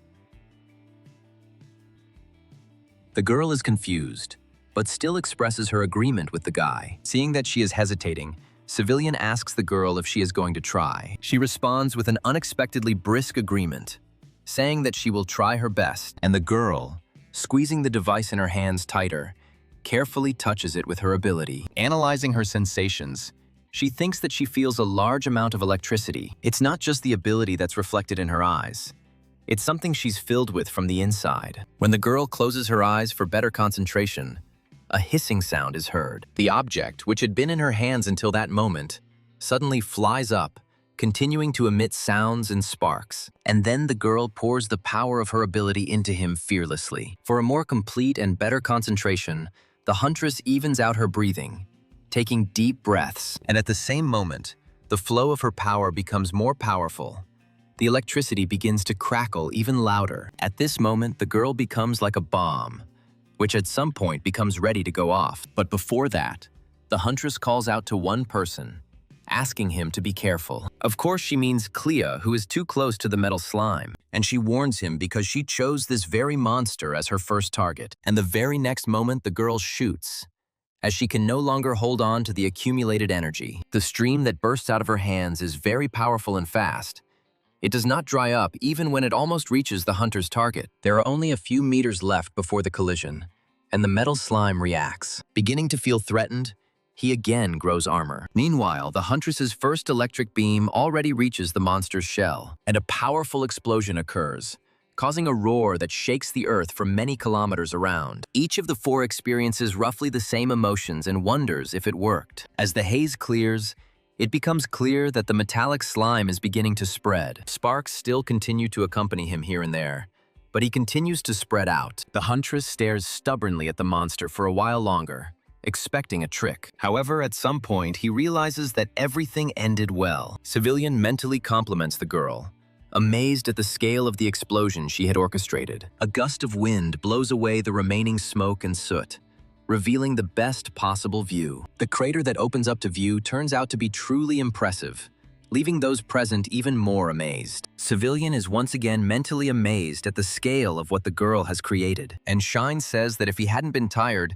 he could have caused exactly the same explosion. Civilian can't help but remind him of her words about him acting like a child. The boy begins to argue with him, denying these words and making excuses, to which his interlocutor ironically agrees with him. Clea joins the conversation, pulling her interlocutors up and telling them to stop making jokes. He suggests that they move on now that they have sorted everything out. The boys shout out in one voice that this is not a joke at all. Their new friend finds this funny, but she honestly tries to restrain herself. The guys, approaching each other closer, continue to grumble discontentedly. Despite his displeasure, Shine snaps his fingers, causing everyone else to fly. And then he warns them that they are about to fly. Turning his head towards the girl, Civilian thinks that he doesn't even know her name. He doesn't even worry about being caught off guard, because it's clear that the huntress is lost in her own thoughts. After thinking for a bit, Civilian finally makes up his mind and, a little embarrassed, turns to the girl. Oddly enough, she responds quite quickly, responding positively. The guy speaks honestly about not knowing her name and asks it. The girl readily answers him, saying that he can call her Oriflamme. Civilian allows himself to smile as he silently pronounces the name of his new acquaintance. Meanwhile, in a completely different place, Crystal asks her interlocutor if this is true. When he answers her question positively, the girl pauses, and after that she begins to speak again, and her words are thoughtful. Crystal asks her interlocutor about how Civilian pulled out the battery and how it was enough for a full-scale explosion. Clea says he was fighting, so he can't be absolutely sure, but Shine saw everything. The girl ponders what happened, amazed that the entire area was completely burned down. Clea confirms these words and expresses joy that there are still parts left to explore. Crystal is satisfied that they at least managed to get a few more clues. The hunter reluctantly agrees with his interlocutor, and then clarifies whether this is all she wanted to say. A silence hangs between them, becoming more tense with each passing second. At some point, the girl slowly turns her gaze to the map, which, among other things, shows that same horned rabbit. Finally, she starts talking again, not intending to give up so easily and leave the topic. Crystal says she finds it amazing that Civilian miraculously obtained a battery after the outbreak. Clea speaks of the ability to change space or even other dimensions. Smiling condescendingly, Crystal asks him if he really thinks so. The guy, in turn, asks if it could be anything else. Crystal begins speaking in riddles, which prompts Clea to ask her a follow-up question. And she replies that if these two hunters start working together, Their synergy could exceed all their expectations. Crystal giggles uncontrollably and covers her mouth as if embarrassed by her own laughter. And then, continuing to suppress these impulses, the girl asks Clea if he doesn't think it will be a lot of fun. These strange chuckles, continuing without stopping, make the guy sigh heavily. But this is not news.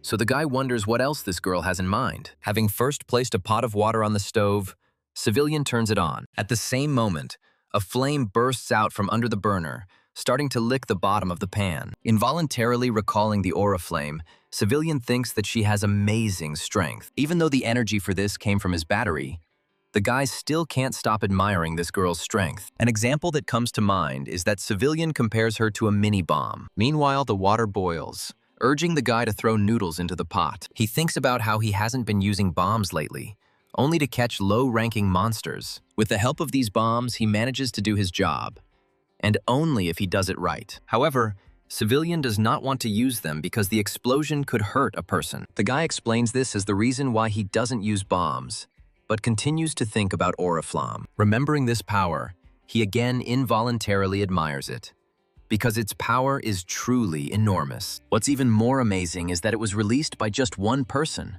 this girl. He recalls how, after Oriflame absorbed electricity, the battery exploded on its own. At the same time, the guy remembered very well what the consequences were after using such a technique. Then, Oriflamme began to stagger and almost fell, being close to overexertion. However, Civilian arrived in time, caught the girl, and asked if she was okay. Oriflamme said that everything was fine, but still admitted that she felt weak. But the guy knew for sure, and still knows now, that the girl almost fainted because of this weakness. But Civilian is sure that if the hunter's abilities are enhanced and she herself becomes stronger, she will be no joke. And then the guy, making an anticipatory moan, suggests trying it. He continues to think that although Oriflame needs a battery, this girl's potential is enormous. The guy admits to himself that her power shocked him, and he wants a similar ability for himself. Before beginning his meal, Civilian folds his hands in a prayerful gesture, and then, taking the chopsticks in his hands,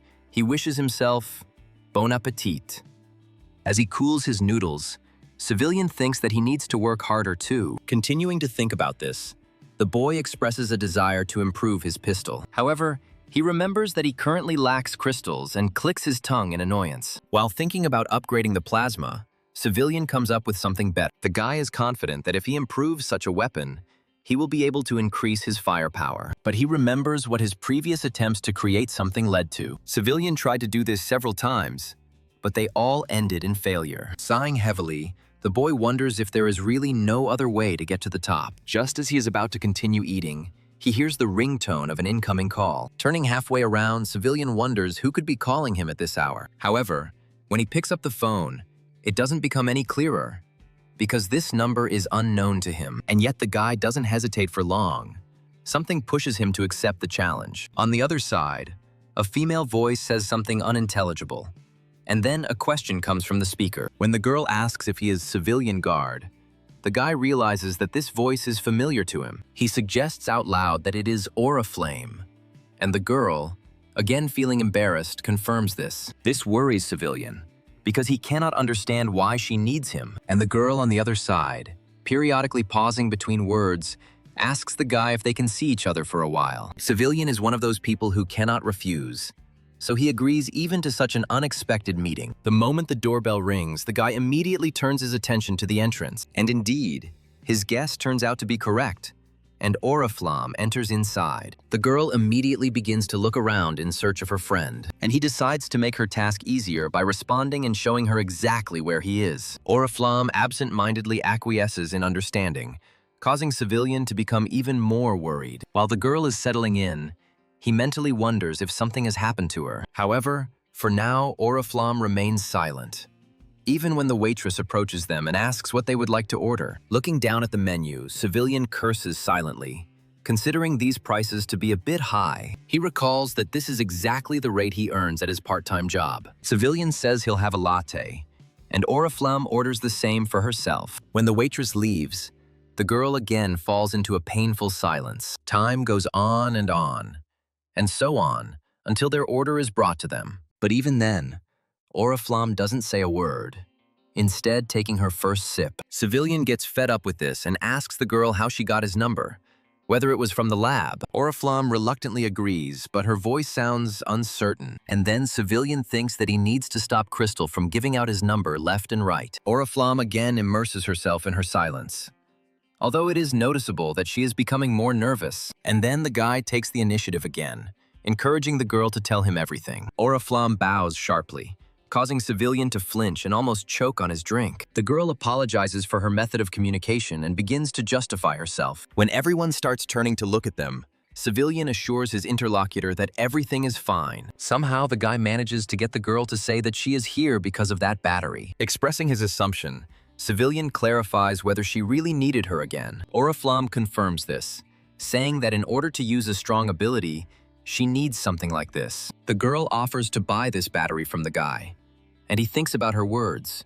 Oriflamme becomes decisive again, saying that she will pay for this battery as much as the guy needs. Seeing such determination, Civilian involuntarily plunged into memories. He remembers that this girl behaved exactly the same way, saying that she wanted to win. And then the guy asks her directly why she needs all this. Oriflamme expresses confusion about this, and Civilian speaks again. Repeating his question, he clarifies whether she really just wants to make a big bucks out of this. Memories flash before his eyes again, but this time they concern him. The guy recalls how he himself had repeatedly prepared himself to escape in case of danger to his life. Moreover, he suggested that his companions do the same, seeing no other way out. Civilian even spoke openly about this to Crystal, warning her of the potential outcome. And now he asks the girl if she is scared, because even with such a strong attack, it will be difficult for her to defend herself. Oriflamme agrees, saying that she really did almost die even last time. She says that this is clear without words,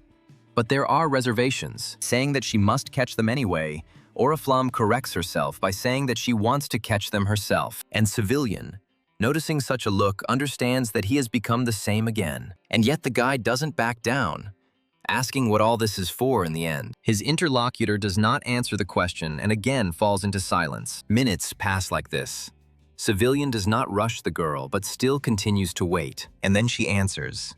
But the answer is just one word, and it's simple. Oriflamme's voice becomes more confident and polite as she asks that the question be dropped. Civilian suggests that it might be painful for the girl to remember this, and then he agrees, saying that he accepts her proposal. The girl cries out in disbelief, asking if this is true, and generously thanks Civilian.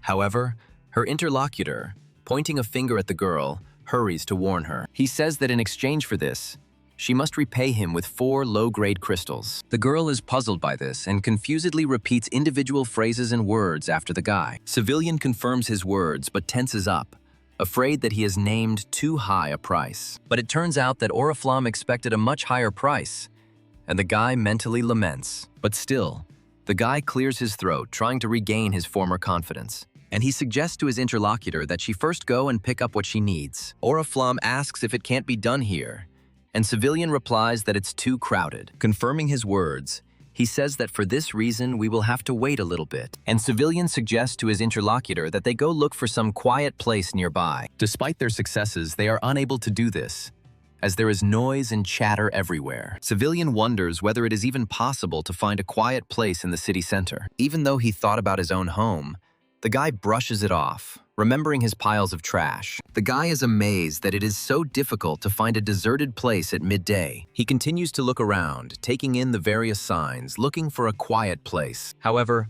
all of them are either too loud and crowded, or not suitable at all. Civilian is amazed that this task turned out to be so difficult to accomplish. But at some point, his gaze comes across a motel sign. At first, the guy gets tense just from the thought of it.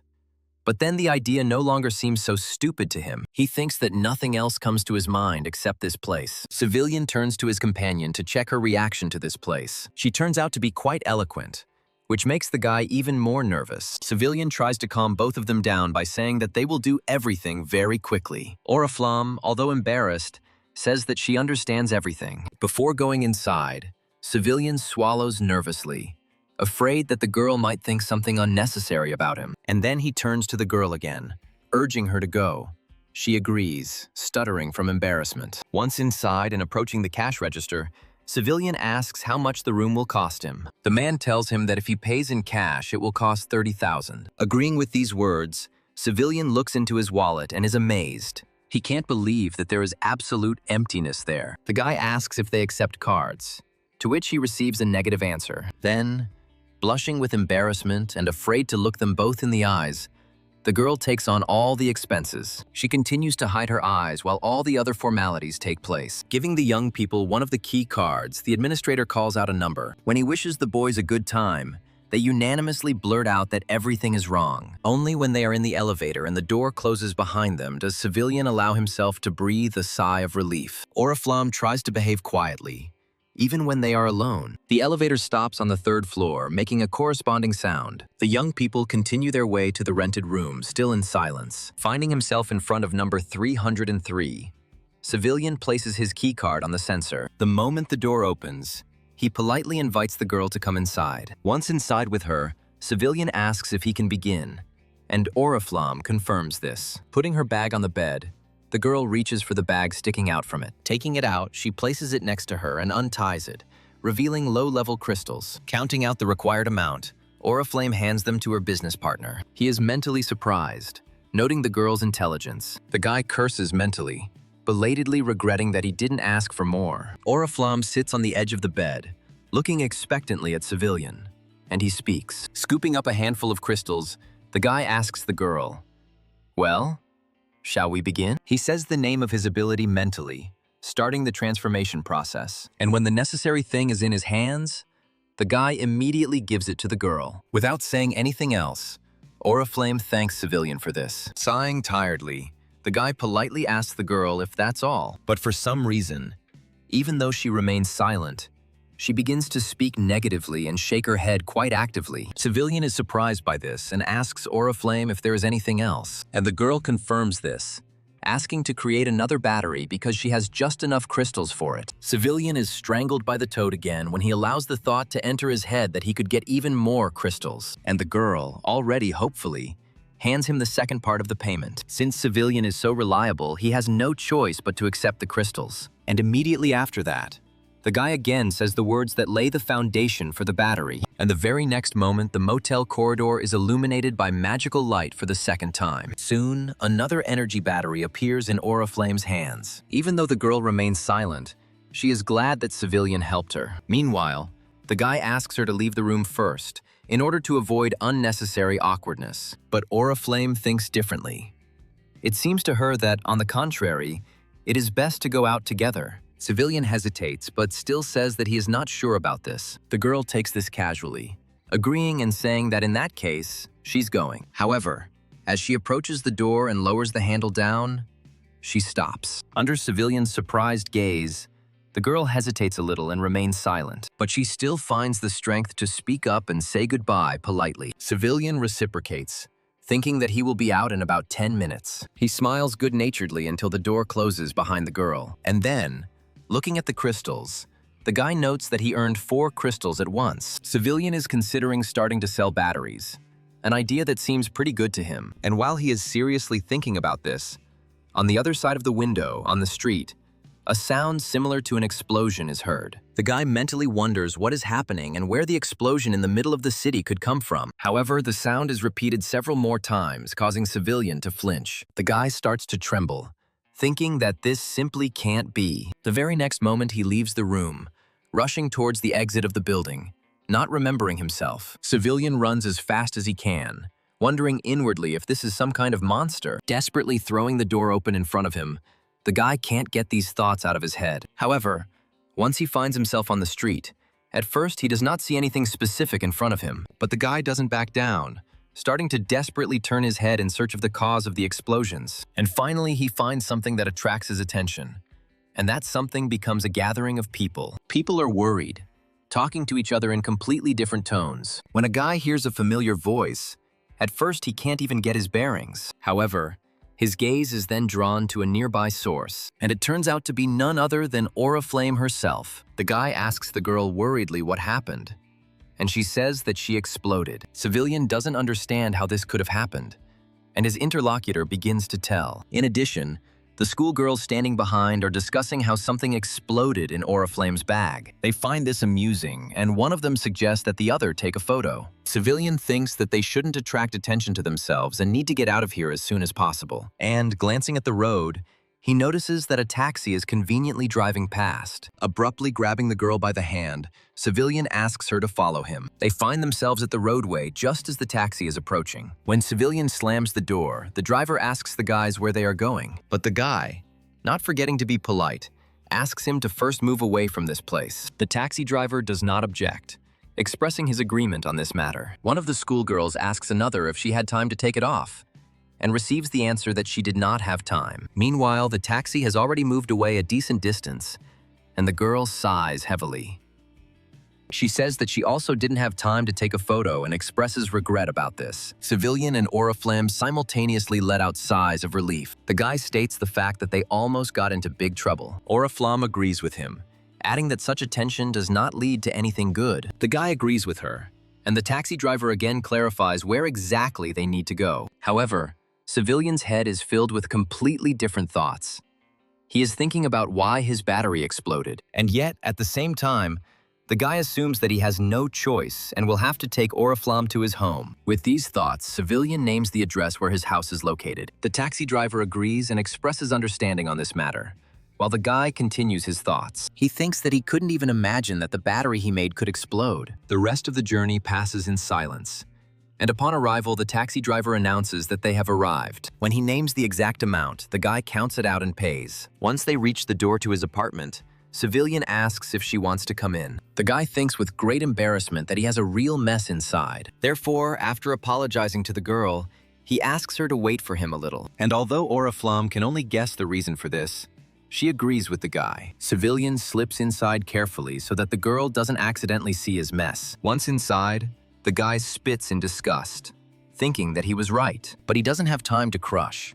So Civilian begins to act quickly. Sighing heavily, the guy mentally notes that he needs to finish and invite the girl inside. Saying that his house is a bit untidy, Civilian allows Oriflame to come in. The girl reacts to this extremely calmly, agreeing with her interlocutor. Once inside, Oriflame politely asks for forgiveness for such a sudden intrusion. However, her gaze when looking at the guy's room expresses a different emotion. Saying that there is no room to swing a cat, Civilian asks the girl to sit on the bed. Taking the crystals in his hands, he calms her down, saying that he will check everything now. In a low voice, Civilian begins to recite the words of his spell. All this time, he carefully monitors the entire process, trying to understand what could have gone wrong. However, so far, everything is going exactly as usual, without any deviations from the norm or changes. But this is not enough for Civilian, and he wonders what could have gone wrong. Thinking that he might have done something wrong, the guy brings up the battery status window. Reading its description,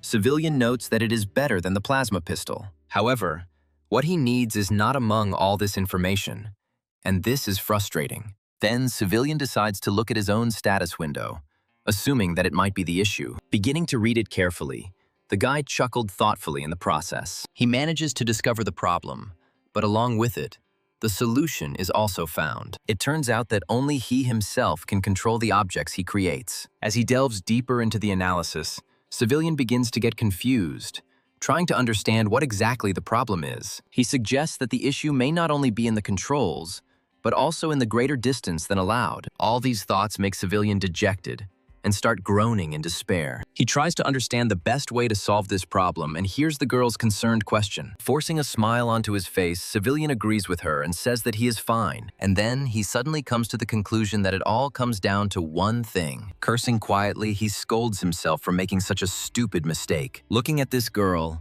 Civilian understands that the explosion of the battery is his responsibility. He feels uneasy just thinking that this device could have been not in the bag, but in the girl's hand. The guy blames himself for not studying the instructions more carefully. He keeps beating himself up because if he had done that, this wouldn't have happened. Plucking up his courage, Civilian confesses everything, saying that it is all his fault. Oriflame is puzzled, asking incomprehensibly what exactly he means and why he thinks so. Civilian says that everything will be fine if the battery is handed over for a short time. But first, it must stay with him. Oriflame asks what they should do then, since these crystals are all she has. Civilian remains silent, stalling for time. because the situation they find themselves in is not a pleasant one. Unable to bear it, the guy looks away, running an unpleasant thought through his head. Despite his reluctance to do so, the guy understands perfectly well that Oriflame needs to repay the debt. He plans to return the crystals to her and add something else to them, since the explosion was his fault. Thinking about how much this was weighing on his soul, Civilian suddenly stopped himself. He comes to the conclusion that it is not necessary to hunt alone. And then Civilian turns to Oriflame, and she responds willingly but a little frightened. A guy asks his interlocutor if she would like to hunt with him. Oriflame repeats the words after him so slowly, as if she does not fully understand their meaning. Meanwhile, Crystal, in her laboratory, chuckled thoughtfully. Taking one of her protocols in her hands, the girl turns over several sheets. She runs her eyes along the lines until she finds what she needs. And only then do Crystal's lips stretch into a satisfied smile. The girl calls her secretary with the order to call Clea and Shine to her. The subordinate responds to the laboratory director with unwavering agreement. Crystal utters only one word,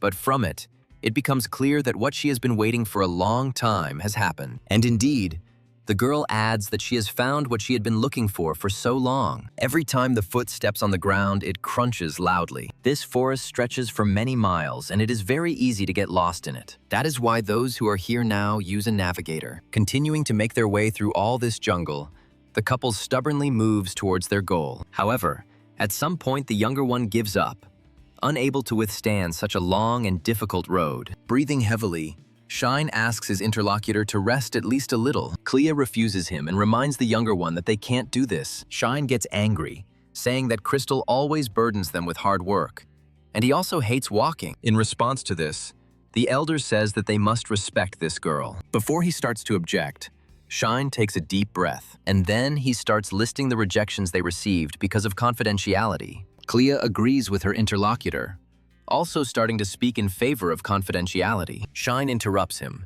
saying that he knows that means they can't be seen by people. Clea expresses satisfaction, and the younger one clicks his tongue in displeasure. Checking the map, the hunter thinks about what will happen if Crystal's words are true. However, something makes the guy distracted from his thoughts. With a sharp jerk of her hand, Clea makes her companion stop. After this, silence hangs between them for a few moments.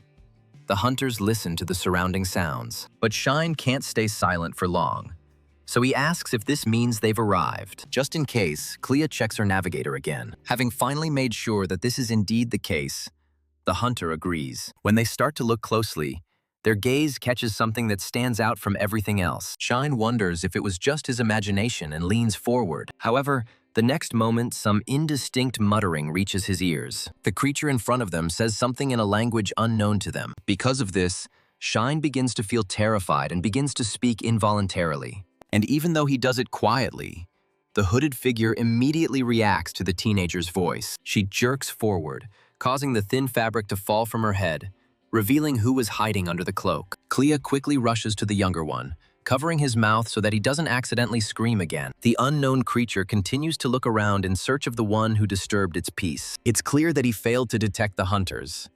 But even so, this monster's aura is frightening. Clea continues to hold the younger one, and he swallows nervously, mentally thanking his friend. He mentally wonders whether he should attack the monster first. Clea pulls herself up, reminding herself that it's not time yet and she needs to watch. And yet, a question pops into his head that if a monster attacks them, it makes him tense. And the creature in front of them at this moment gradually begins to approach them. The aura that emanates from him causes an involuntary tremor throughout the body. Even the ever-calm Clea finds herself involuntarily sucking in a breath because of this. Meanwhile, the creature stops again, but begins to turn its head in different directions. It says something again in an unknown dialect, but judging by the intonation, it becomes clear that it is a question. At the same time, it turns around and goes in the opposite direction from the guys. Only when the monster is at a sufficient distance from them do they allow themselves to breathe a sigh of relief. Clea notes that he does indeed exist and adds that half the job is done. Junior starts to talk about what Crystal said, but stops. He notices that Clea doesn't like the tone of his voice,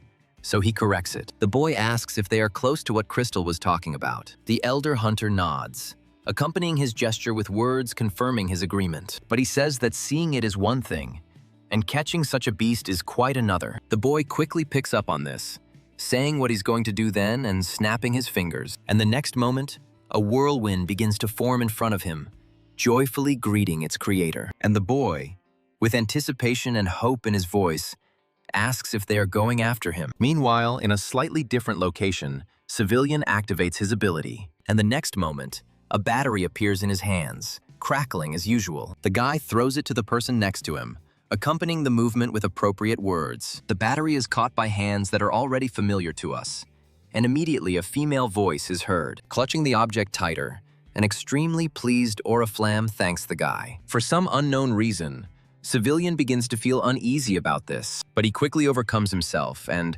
sharply throwing away his weapon, points it at the enemy. It turns out to be the hound we know, and it lets out a warning growl. And the next moment, her relatives appear next to her, and the dog rushes forward with them. Civilian asks a rhetorical question, asking, "Well, shall we shoot?"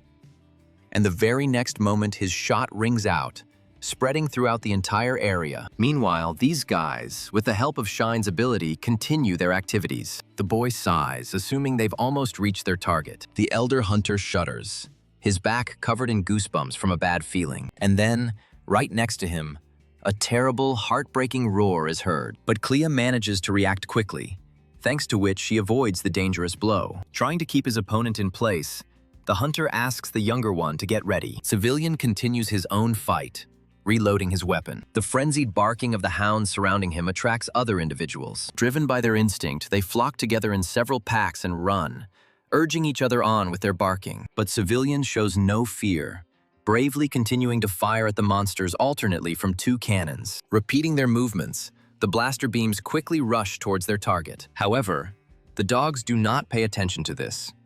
Their primary goal is to tear the victim apart. Naturally, there is a harsh price to pay for this, but predatory instincts cannot be overcome. And yet, thrown back, one of the individuals lets out a plaintive whine. The rest, ignoring her, continue to run towards Civilian. He, realizing the scale of the unfolding battle, quietly utters a curse. But the guy doesn't back down, continuing to fire his guns. He successfully manages to hit 2 of the 3 targets, and Civilian awaits the result. It lives up to his expectations.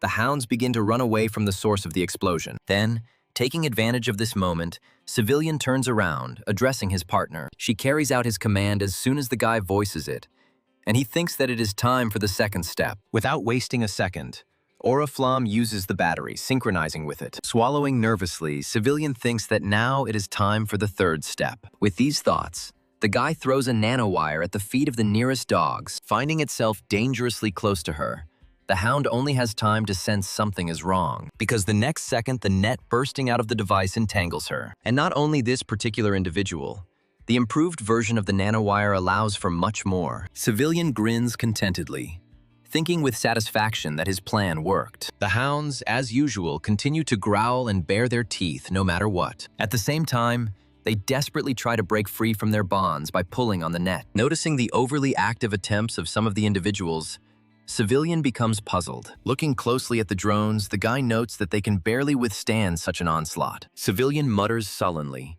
fearing that they won't be able to hold out like this for much longer. As if echoing his thoughts, the drones begin to walk around, miraculously still remaining in place. The restless hounds, however, continue to try to escape from the snare. Civilian grips his pistol tighter and curses with remorse. He simply has no choice but to finish off at least the most violent individuals. Of course, this does not pass without a trace. The explosions lead to even greater unrest. One of the hounds manages to break free very successfully and make a quick leap towards Civilian. Realizing that his life is now hanging by a thread, the boy shouts out the name of Oriflamme. The girl, shouting over the loud barking of dogs and the crackling of her static, says that everything is ready. Realizing that the situation is about to become critical, she immediately fires a volley of her electricity. This saves Civilian from certain death, and, being prepared for such an outcome, the guy abruptly steps back. After he himself falls to the ground, the body of the hound falls down in front of him. There are still charges around, and the guy groans, exhausted and at the same time relieved. However, this was only a small part of the hounds. There are still others left, and they are not sleeping. The nearest dogs rush straight at the girl, barking furiously along the way. But Oriflamme is ready for such a development of events. and it is charged at full capacity. Even her eyes sparkle when the girl is about to perform her maneuver. And, having completed her preparations, the huntress directs her energy towards the hounds, unleashing all her wrath upon them. However, it not only destroys those who run towards it, but also acts in advance. This explosion is so powerful that it not only deafens, but also blinds. Even Civilian gets it from this, and the guy has to turn away and lower his eyes so as not to go blind. After some time, he carefully opens his closed eye. What the boy sees ahead leaves him dumbfounded, and he can barely contain the urge to scream. All the dogs in front of him are either dead or in their death throes, and then the guy swallows nervously, amazed at the scale of the destruction caused by Oriflamme. It turns out to be truly impressive, because in front of Civilian there is not a single dog that is capable of moving. Thinking about the fact that more than 60 hounds have been defeated, the guy grins, noting the high fighting spirit of this girl. Meanwhile, a rustling sound is heard behind him, causing Civilian to turn around. Oriflamme, as if not believing that she did it herself, says, "Who would have thought?" At this moment, Civilian gets up and begins to shake off the road dust. After this, picking up his backpack, the guy smiles contentedly and turns to his partner. He asks her if their agreement to go deeper into the thicket is still valid. The girl is surprised by this, asking if he really wants to do this right now. Civilian confirms this, smiling and saying that once they have started, there is no turning back. Oriflamme decides not to argue with the guy, and they continue on their interrupted path, going deeper and deeper. Meanwhile, Clea continues her own battle, but her opponent is more agile. The push is so strong that the guy is thrown back several meters. Moreover, such power knocks all the air out of the hunter's lungs. Seeing how bad things are for his friend, Shine desperately screams out his name. Physical strength gives way to will, and Clea falls from a height, collapsing exhausted. His opponent, however, is not going to make any concessions, clenching his fist to deliver his next blow. He gets quite close,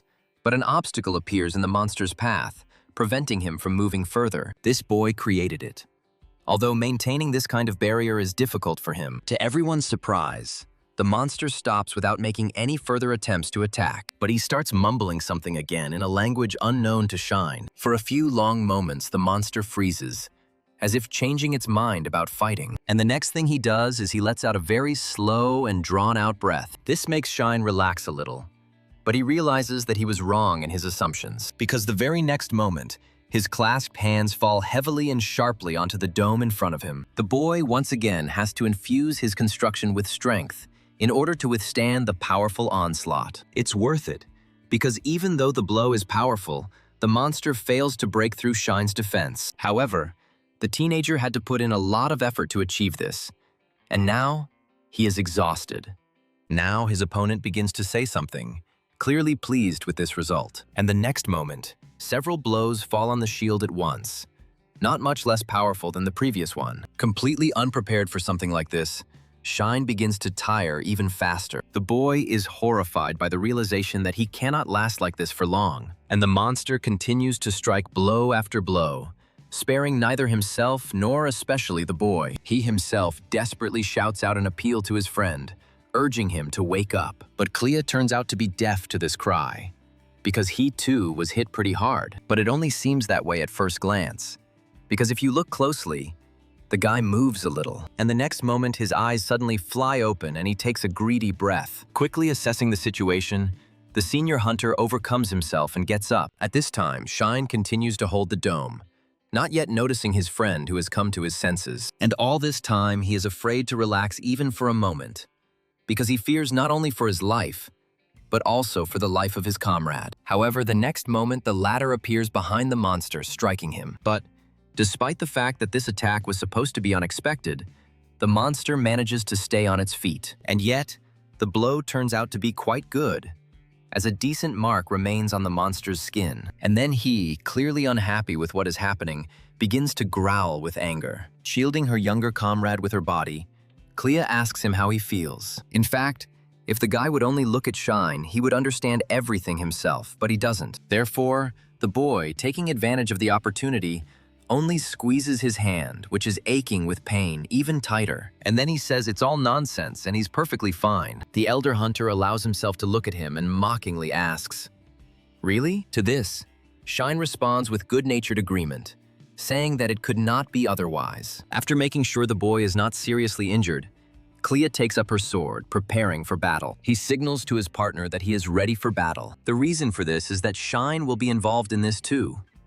It is their common technique, and in order to begin its implementation, the teenager snaps his fingers. At the same moment, his whirlwind rushes towards Clea, starting to interact with him. This comes as a complete surprise to the monster, and he is at a loss for a few moments. And Clea is already too close at this moment, fueled by Shine's ability. The monster clenches his fist tightly, preparing to deliver a blow similar to the one he used to knock the guy down last time. However, now Clea manages to deftly get around her opponent, ending up behind. With the corresponding sound of the blade, the now senior hunter strikes. The monster makes a hissing sound and begins to regroup. He manages to avoid his opponent's next blow and now has his coordination back. After this, they clash their weapons again, crossing them with a corresponding clang. The clanking gives way to an insistent crackling sound when the tension becomes too obvious. And then, watching everything carefully, Shine snaps his fingers again. His ability picks up his comrade, allowing him to merge with the air currents. Clea's opponent begins to actively rotate his head in an attempt to find his opponent. The same one again,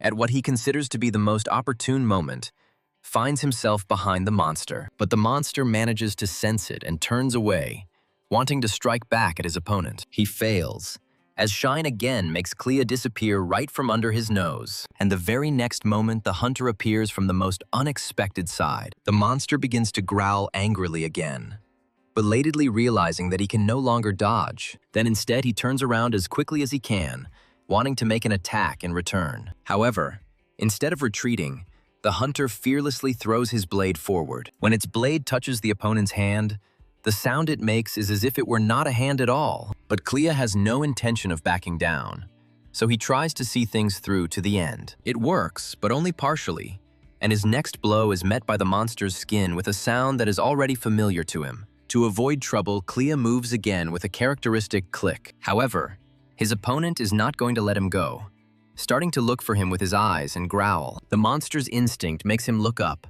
and he indeed finds the hunter. Overwhelmed by the currents of Shine's ability, Clea soars high into the sky. He doesn't remain inactive for long.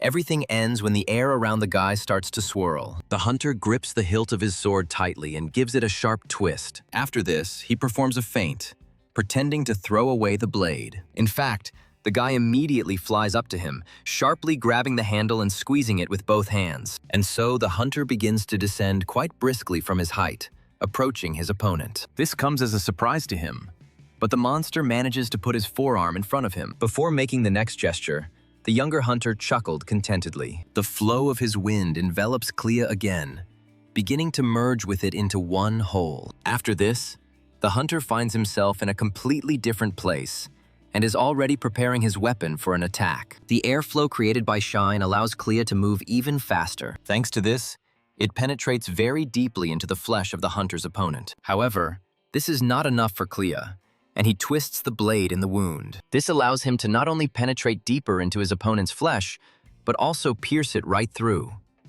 However, at the moment when the blade almost reaches the monster's face, he intercepts it with his free hand. It turns out that his palm is not so strong. This is clearly visible from the drops of blood. But Clea, having felt such a quick taste of victory, does not stop. He literally screams, trying to achieve his goal together with the monster. And at some point, the hunter's efforts are rewarded. The sword enters the flesh. It happens with a nasty, disgusting crunch, and blood sprinkles the clearing. The monster's body falls limply, like a rag doll, straight down. Despite this, blood continues to flow from the open cuts for some time. Well, in another place, several shots are heard once again. Despite the aggression in their red eyes, for some reason the hounds stand calmly in their places. However, the very next moment, the first of them begins to fall, unable to stay on its feet. Following her, a similar fate befalls all the other individuals. And from the fired pistol, smoke still slowly comes out in a thin, hissing stream. Oriflamme is glad that everything happened very quickly and safely. Civilian agrees with her, adding that it all seems so easy. The girl agrees, noting that this way one can hunt weak monsters of different types. However, she adds that one should not forget about their peculiarities.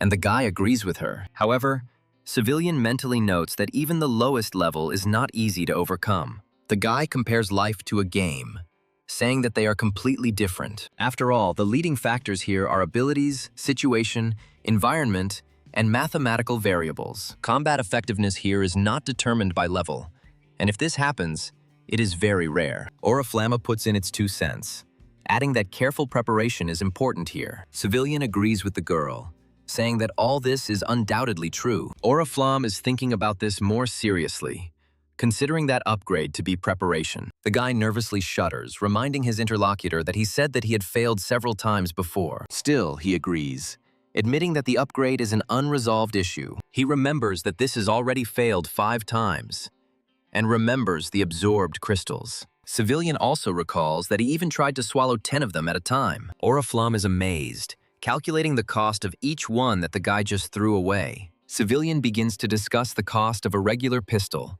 drawing a parallel with the one he absorbed. Oriflamme suggests that in this case, he try to improve something else. Civilian answers her negatively, but there is regret in his voice. And then he confidently says that he will continue to conduct the experiment, even if it takes a long time. Hearing the words about the experiment, the girl asks about it again to clarify. Meanwhile, in another part of the forest, a pair of hunters continue their journey. The grass crunches under their feet in a familiar and almost non-irritating way, and the younger one begins to suffer from shortness of breath again. He even begins to breathe only through his mouth. He makes his way through the bushes after his older comrade, but despite the difficulty, he says nothing. However, the elder hunter suddenly stops.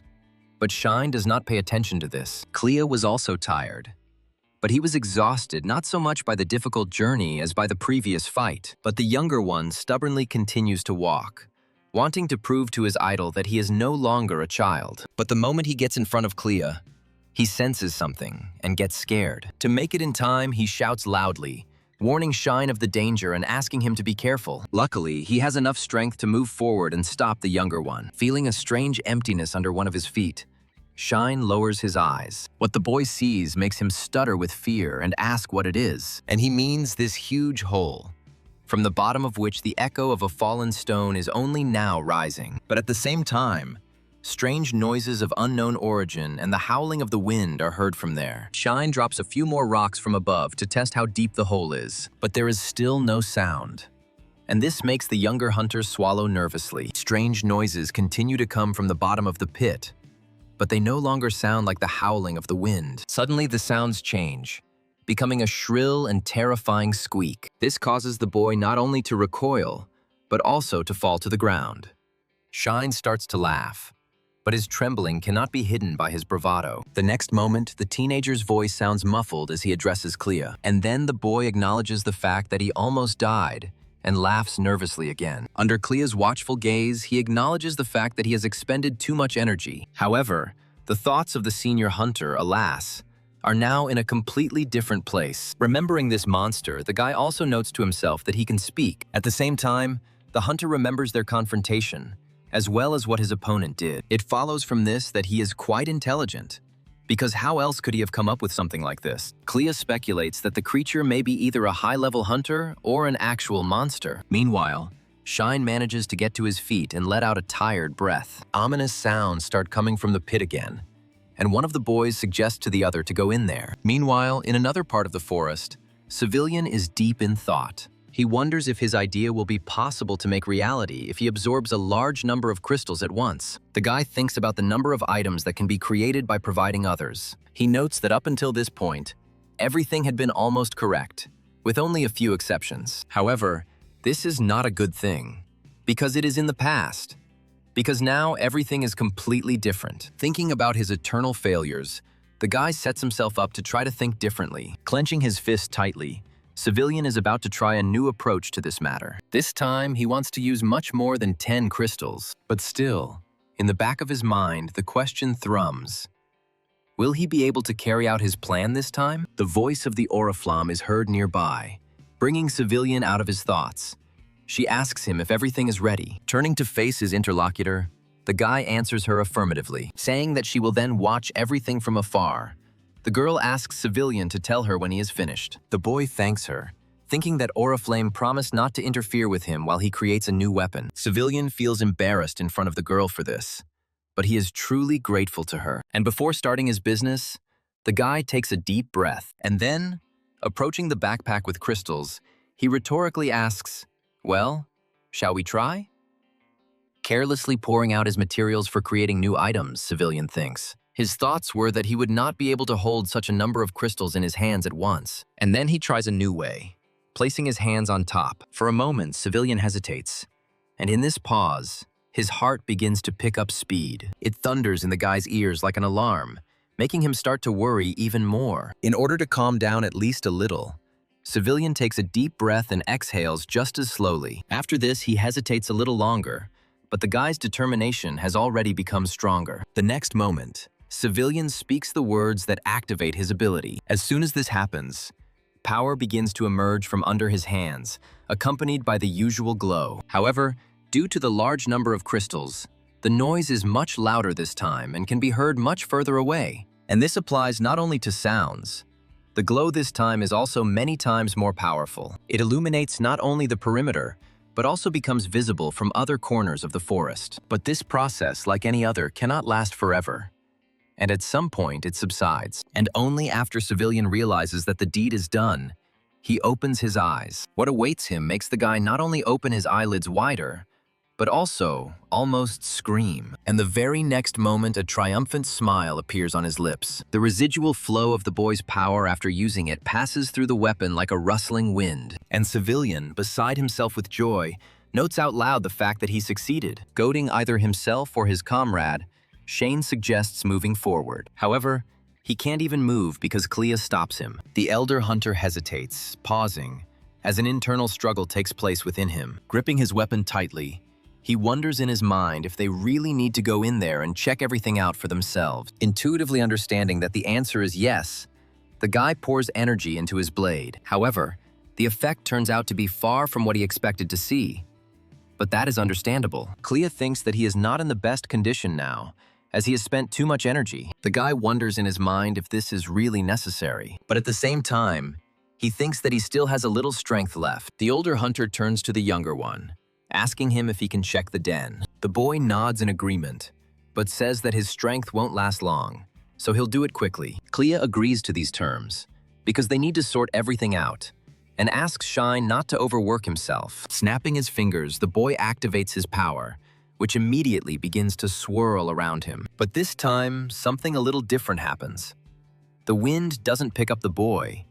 It takes his form. Streams of air seem to come out of Shine, becoming his double. All this time, Clea has been closely observing this entire process. As the ghostly boy takes flight, approaching the pit, hissing sounds are heard above it again. Before continuing on his way, he turns around to look at the guy. He, interpreting this as an expectation of approval, nods in agreement. Then, filled with confidence, the copy of Shine spreads his arms out to the sides and leans forward. With its characteristic sound, it rushes down towards the unknown. When the wind ghost dives down, its movements are lightning fast and swift. Sometime later, Shine, who is above, unlike his copy, sighs heavily. He is so focused on his task that he is sweating profusely. Glancing at his watch, the teenager mentally notes that enough time has already passed. The wind ghost should have returned long ago, but for some reason, he is still not here. And just at that moment, it would seem, he reaches the bottom of the pit.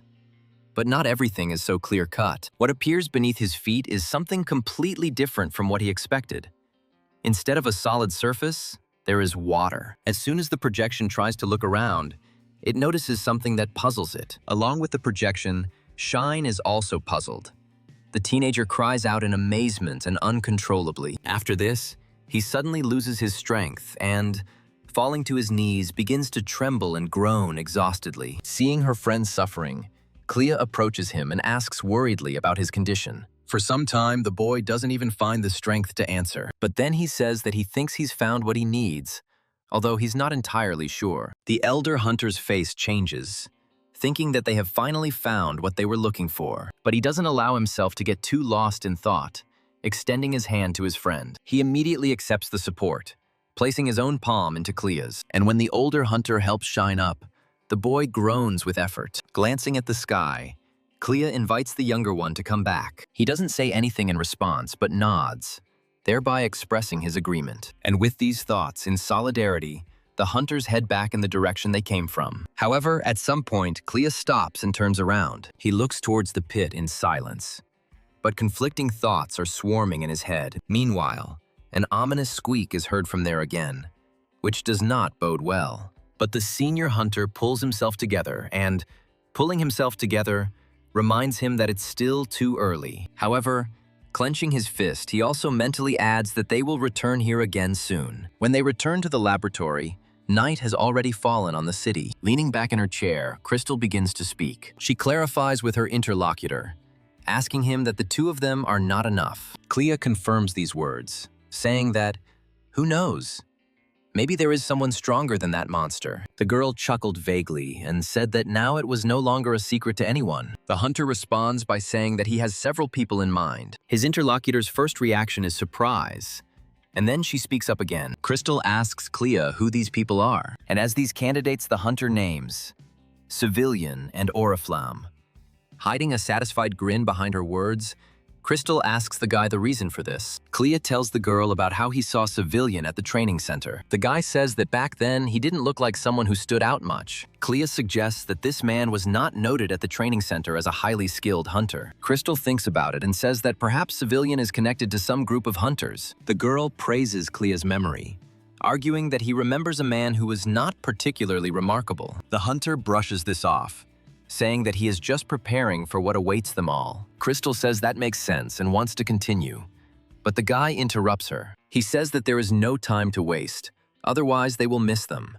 And besides, he sees this as an excellent opportunity. It is about bringing together Oriflamme and Cialian, as Crystal wanted. To this, the girl says that in that case, they need to be called. Sometime later, a helicopter lands at the laboratory's helipad. Coming out of it, Civilian notes that this place is very noisy. Following the guy out of the helicopter, a girl emerges, letting out a heavy sigh. First, the rhythmic clicking of heels is heard, and then their owner appears. When meeting her guests, Crystal greets them graciously. Civilian returns the favor, noting that they haven't seen each other for a long time. Oriflamme also keeps up with him, but greets him more formally. Without wasting any time, Crystal invites the young people to go inside and talk there. After the last cup is placed on the table, there is a moment of silence. Civilian can't stand it and interrupts him first, asking the laboratory director why she called them. The girl no less directly notes the straightforwardness of her interlocutor and says that she has an assignment for the hunters. This time, Oriflamme enters the conversation,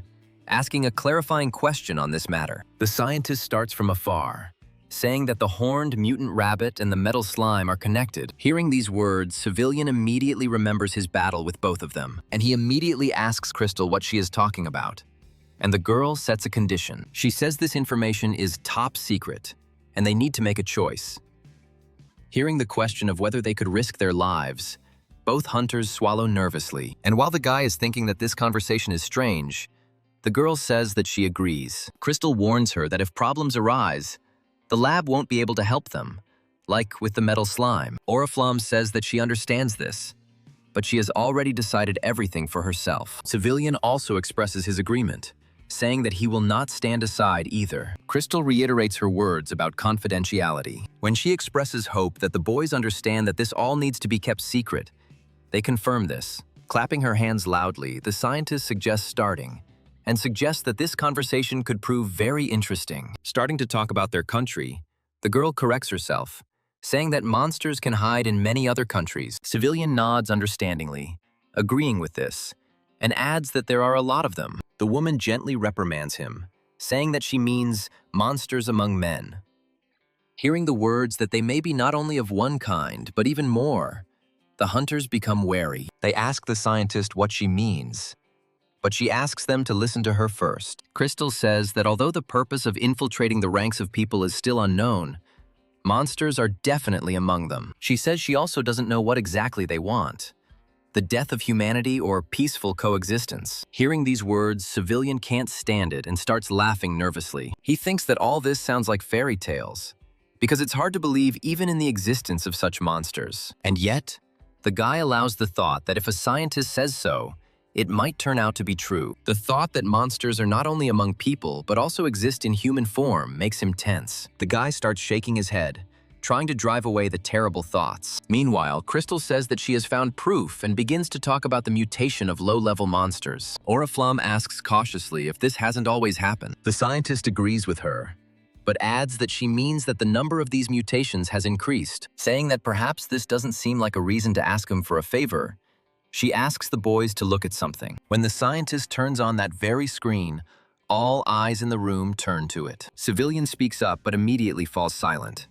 He simply doesn't have the right words. Crystal explains that this screen marks all the locations where mutant monsters appear and praises them. As she repeats that mutants have appeared before, Civilian notices a familiar rabbit. It turns out to be the very same creature that he managed to catch for the first time. Crystal confirms this and points to an image of a metal slime that is also familiar to them. Civilian asks her if this is really the proof. The scientist agrees that this does not prove anything, and says she has conducted further research. Switching the slide, she says that she was trying to determine where mutant monsters usually appear. An image of a creature that is also familiar to only 2 of the hunters present appears on the screen, and the scientist informs the others that this monster was caught by Shine and Clea. Crystal says that this creature can talk, but its speech is different from human speech. A teenager joins the conversation, saying that catching this monster was difficult. Civilian is much more concerned about the fact that the monster can talk. The boy reacts with hostility, asking if he is really calling him a liar. Shine continues to speak heatedly,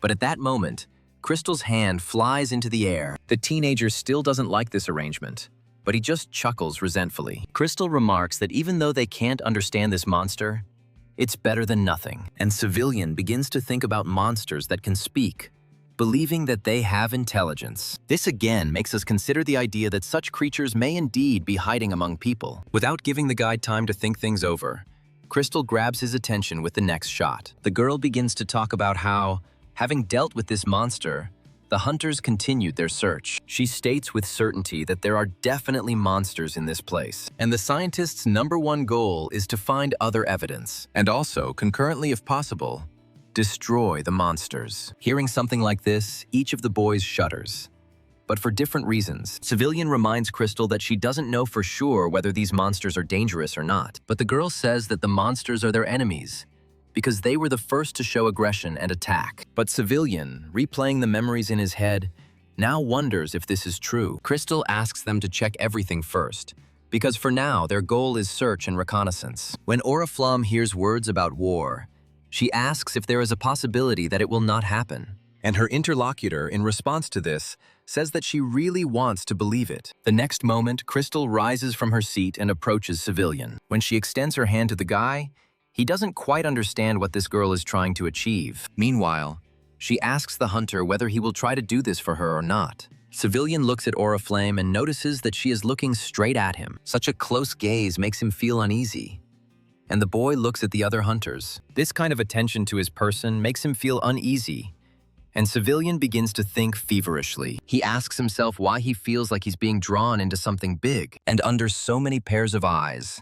Unable to bear it any longer, Civilian shakes the woman's hand. He says, "So be it," and expresses his agreement to try to make everything a reality. However, Civilian sets a condition that he will go and see everything for himself. Oriflamme smiles indulgently, and the other hunters agree with her. Shane voices the thoughts of everyone present, smiling and saying that he expected nothing less from Civilian. Giggling playfully, Crystal says she relies on them. Sometime later, the car is already racing at great speed towards the forest. When she stops abruptly, Crystal is the first to exit the salon. All the soldiers standing at the fence, without any agreement, turn their gazes towards the new faces. The girl walks towards them with her usual hip gait, feeling extremely inspired. The same cannot be said of her passengers, with Civilian being particularly uncontrollable, saying he feels sick. The rest of us also feel not that much better, being almost on the edge. Having recovered a little, Civilian turns to the guys, asking if Crystal always drives like this. Shane's words about many people not being able to stand this raise further questions for him, and the girl just laughs at this and says that they have arrived where they needed to. She has already managed to agree on everything and stands invitingly at the border,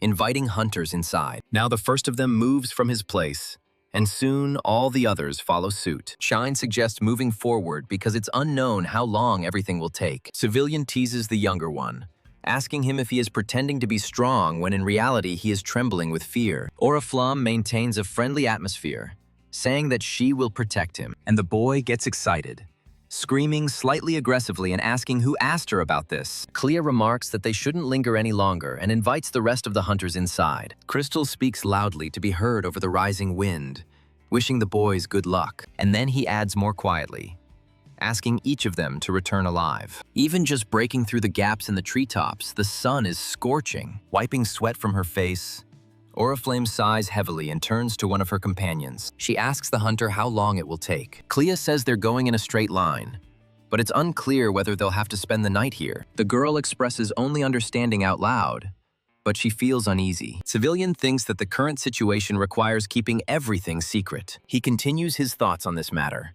understanding why all modes of transport were excluded. At this time, Shine lets out a laugh and says that with his ability, they could easily deal with it. Clea, in her usual manner, pulls up the younger one, reminding him that this is not allowed. Civilian also understands why this is necessary, because something could go wrong, and Shine's powers would be needed. The guy concludes that all they can do is walk. His thoughts are interrupted by Shine's disgruntled voice, which says that then they need a car or a helicopter. And then Civilian himself could not stand it any longer, sternly calling out to the younger hunter. Looking up at the elder, he asks in confusion what is going on. Civilian quickly softens his expression and says he's just bored. The teenager doesn't like this answer, and in this case, he suggests that the guy have some fun with Oriflamme. Clea snaps at Shine, reminding him that he told him not to say that. The boy begins to speak confidently, but stops and mumbles something incoherent. The elder hunter tells him to apologize to the girl and to treat her with respect. Shine stubbornly refuses to do this, again starting to shout. Then Clea resorts to extreme measures, again,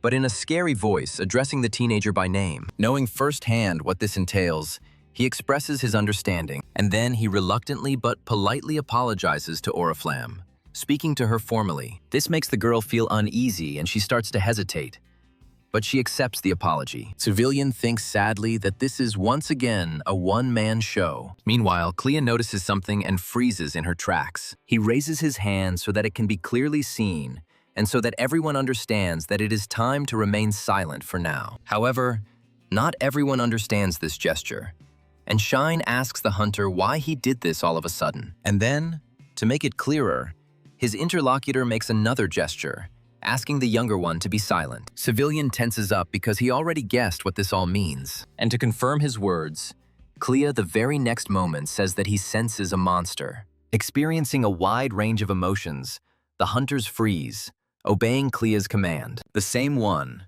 taking his sword out of its sheath, asks them to get ready and be on the alert. Shine suggests that this is probably unavoidable. Then Civilian, not wanting to receive the title of a burden, activates his ability. The weapon appears in his hands at just the right moment, because a yapping sound is heard nearby. But it doesn't sound like normal foxes, and Clea explains to those who don't know. The hunter calls these creatures fire foxes, and Oriflamme assists him. The girl adds that these monsters look quite capricious. They are rare, and those with one tail are between the low and middle levels. Civilian is also familiar with them, so he thinks that due to the species' characteristics, it is very difficult to resist these creatures. At the same time, the guy remembers that firefoxes walk in groups of 3 or 4 individuals. Turning to Oriflamme, Civilian addresses her, inviting the girl to repeat what they did in their training. The huntress agrees to this, immediately catching the battery. The next moment, she begins to recharge, and Civilian thinks. The guy thinks about how to more effectively stall for time until the girl completes her phase. And then, to everyone's surprise, Shine volunteers to do this, saying that he will hold off the monsters. However, Civilian has a slightly different plan. First and foremost, he intends to ensure the security of the rear. As the nanowires fly and spin, they attach themselves exactly where the guy points them. In this way, Civilian will implement the already announced part of his plan. And the guy adds to himself that this way the firefoxes won't be able to attack them from behind. Meanwhile, the first creature is already very close, emitting an ominous yapping sound. Clea is the closest to her, and they clash. The creature turns out to be very agile, and its claws are sharp, so it manages to draw first blood. However, Civilian wasted no time at this point, already preparing his new weapon for attack. It charges faster than a plasma pistol, so the volley is fired in the next instant. But the guy doesn't intend to end there, preparing for the next attack. The Firefox notices something wrong quickly, reacting to the slightest vibration in the air with lightning speed. At first, it is not entirely clear what she is doing, but the next moment explains everything. As the creature descends to the ground, it raises its tail high and something begins to happen to it. 3 burning clots separating from him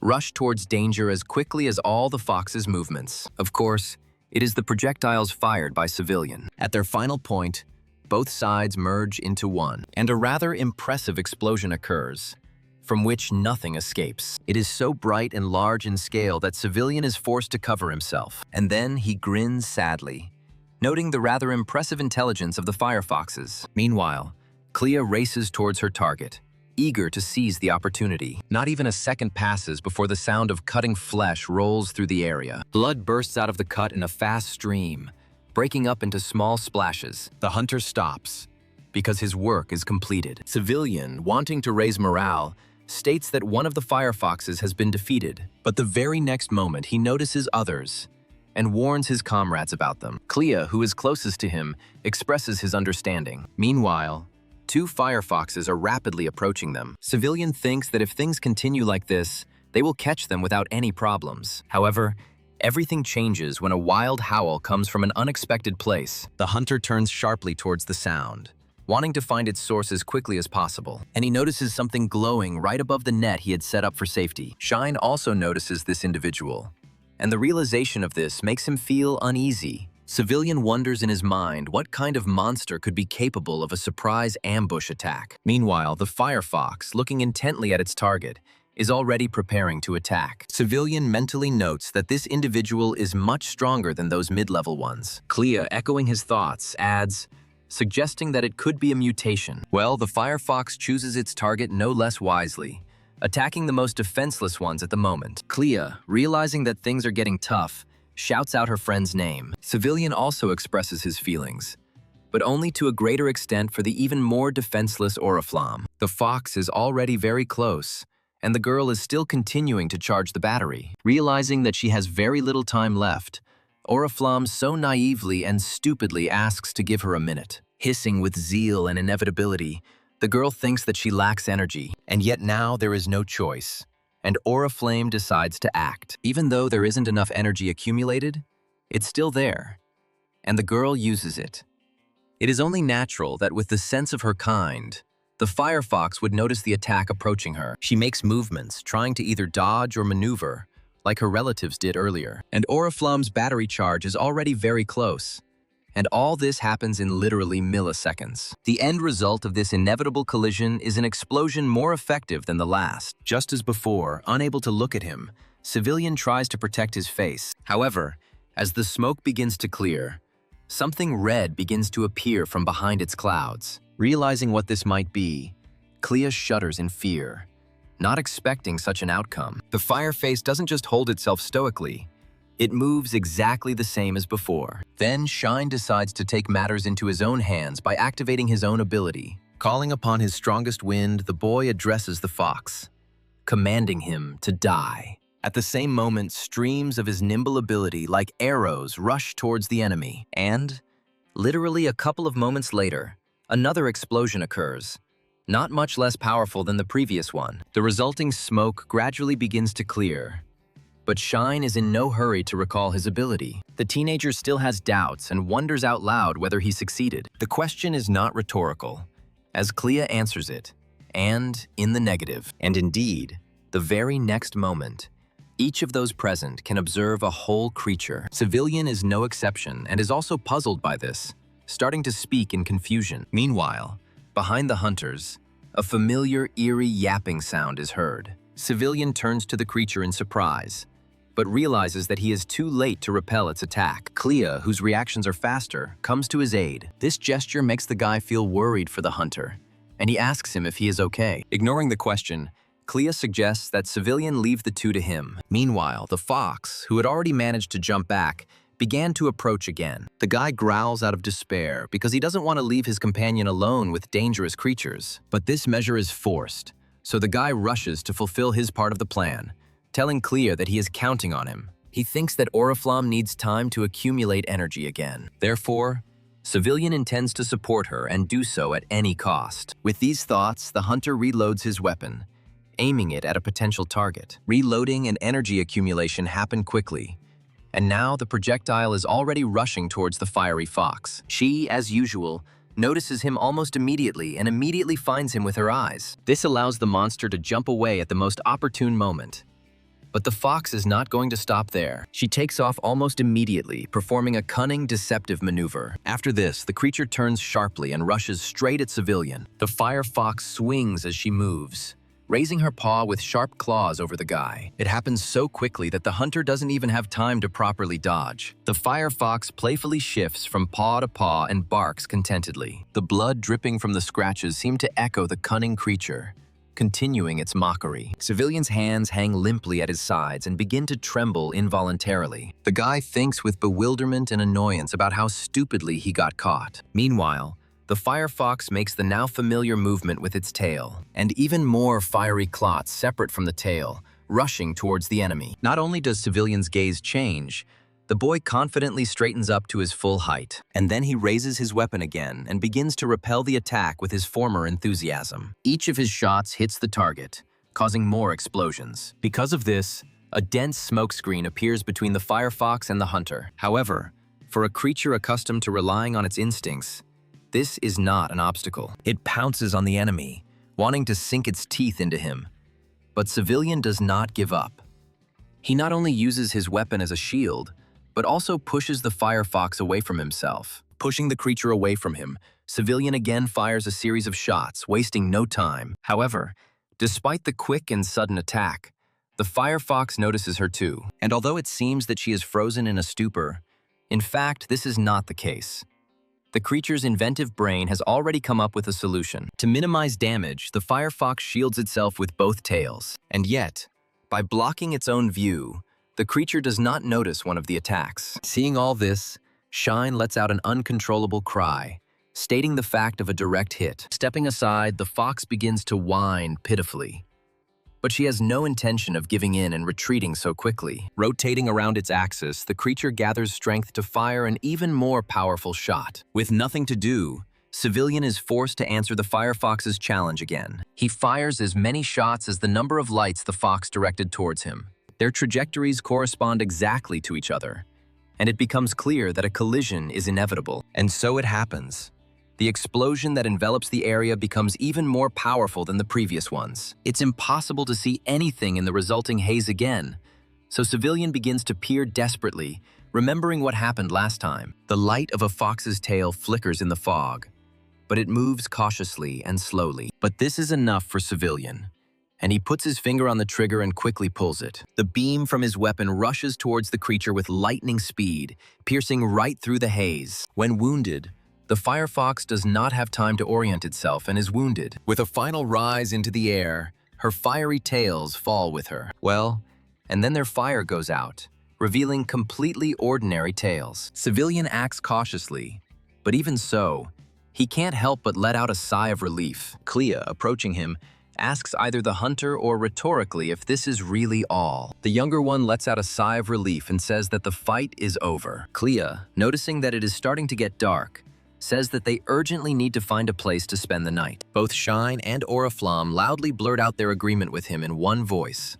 They move forward and walk through the bushes for a while, and then one of the hunters cries out joyfully. Shine is pleased to note the fact that they were able to find a place to spend the night. At that moment, this building appears before the hunters. Civilian sighs with relief, adding that they will finally be able to rest. When entering, the first thing the hunters do is throw off the burden that now seems unbearable to them. After that, they find firewood and make a fire, because it's already starting to get cold. Sitting around the heat source, the young people remain silent for a while. In this silence, someone is the first to take out a dry ration, and the others immediately begin to follow suit. At the sight of food, even such a meager one, Civilian realizes that he has become hungry. He begins to eat greedily, sometimes making too loud sounds in the process. A peaceful expression appears on the guy's face only when he satisfies his hunger. Clea is still eating, and he says that now they need to decide who will be on duty first. Civilian, imagining this in his head, agrees that such a scenario would be quite good, but Shine's gaze becomes surprised,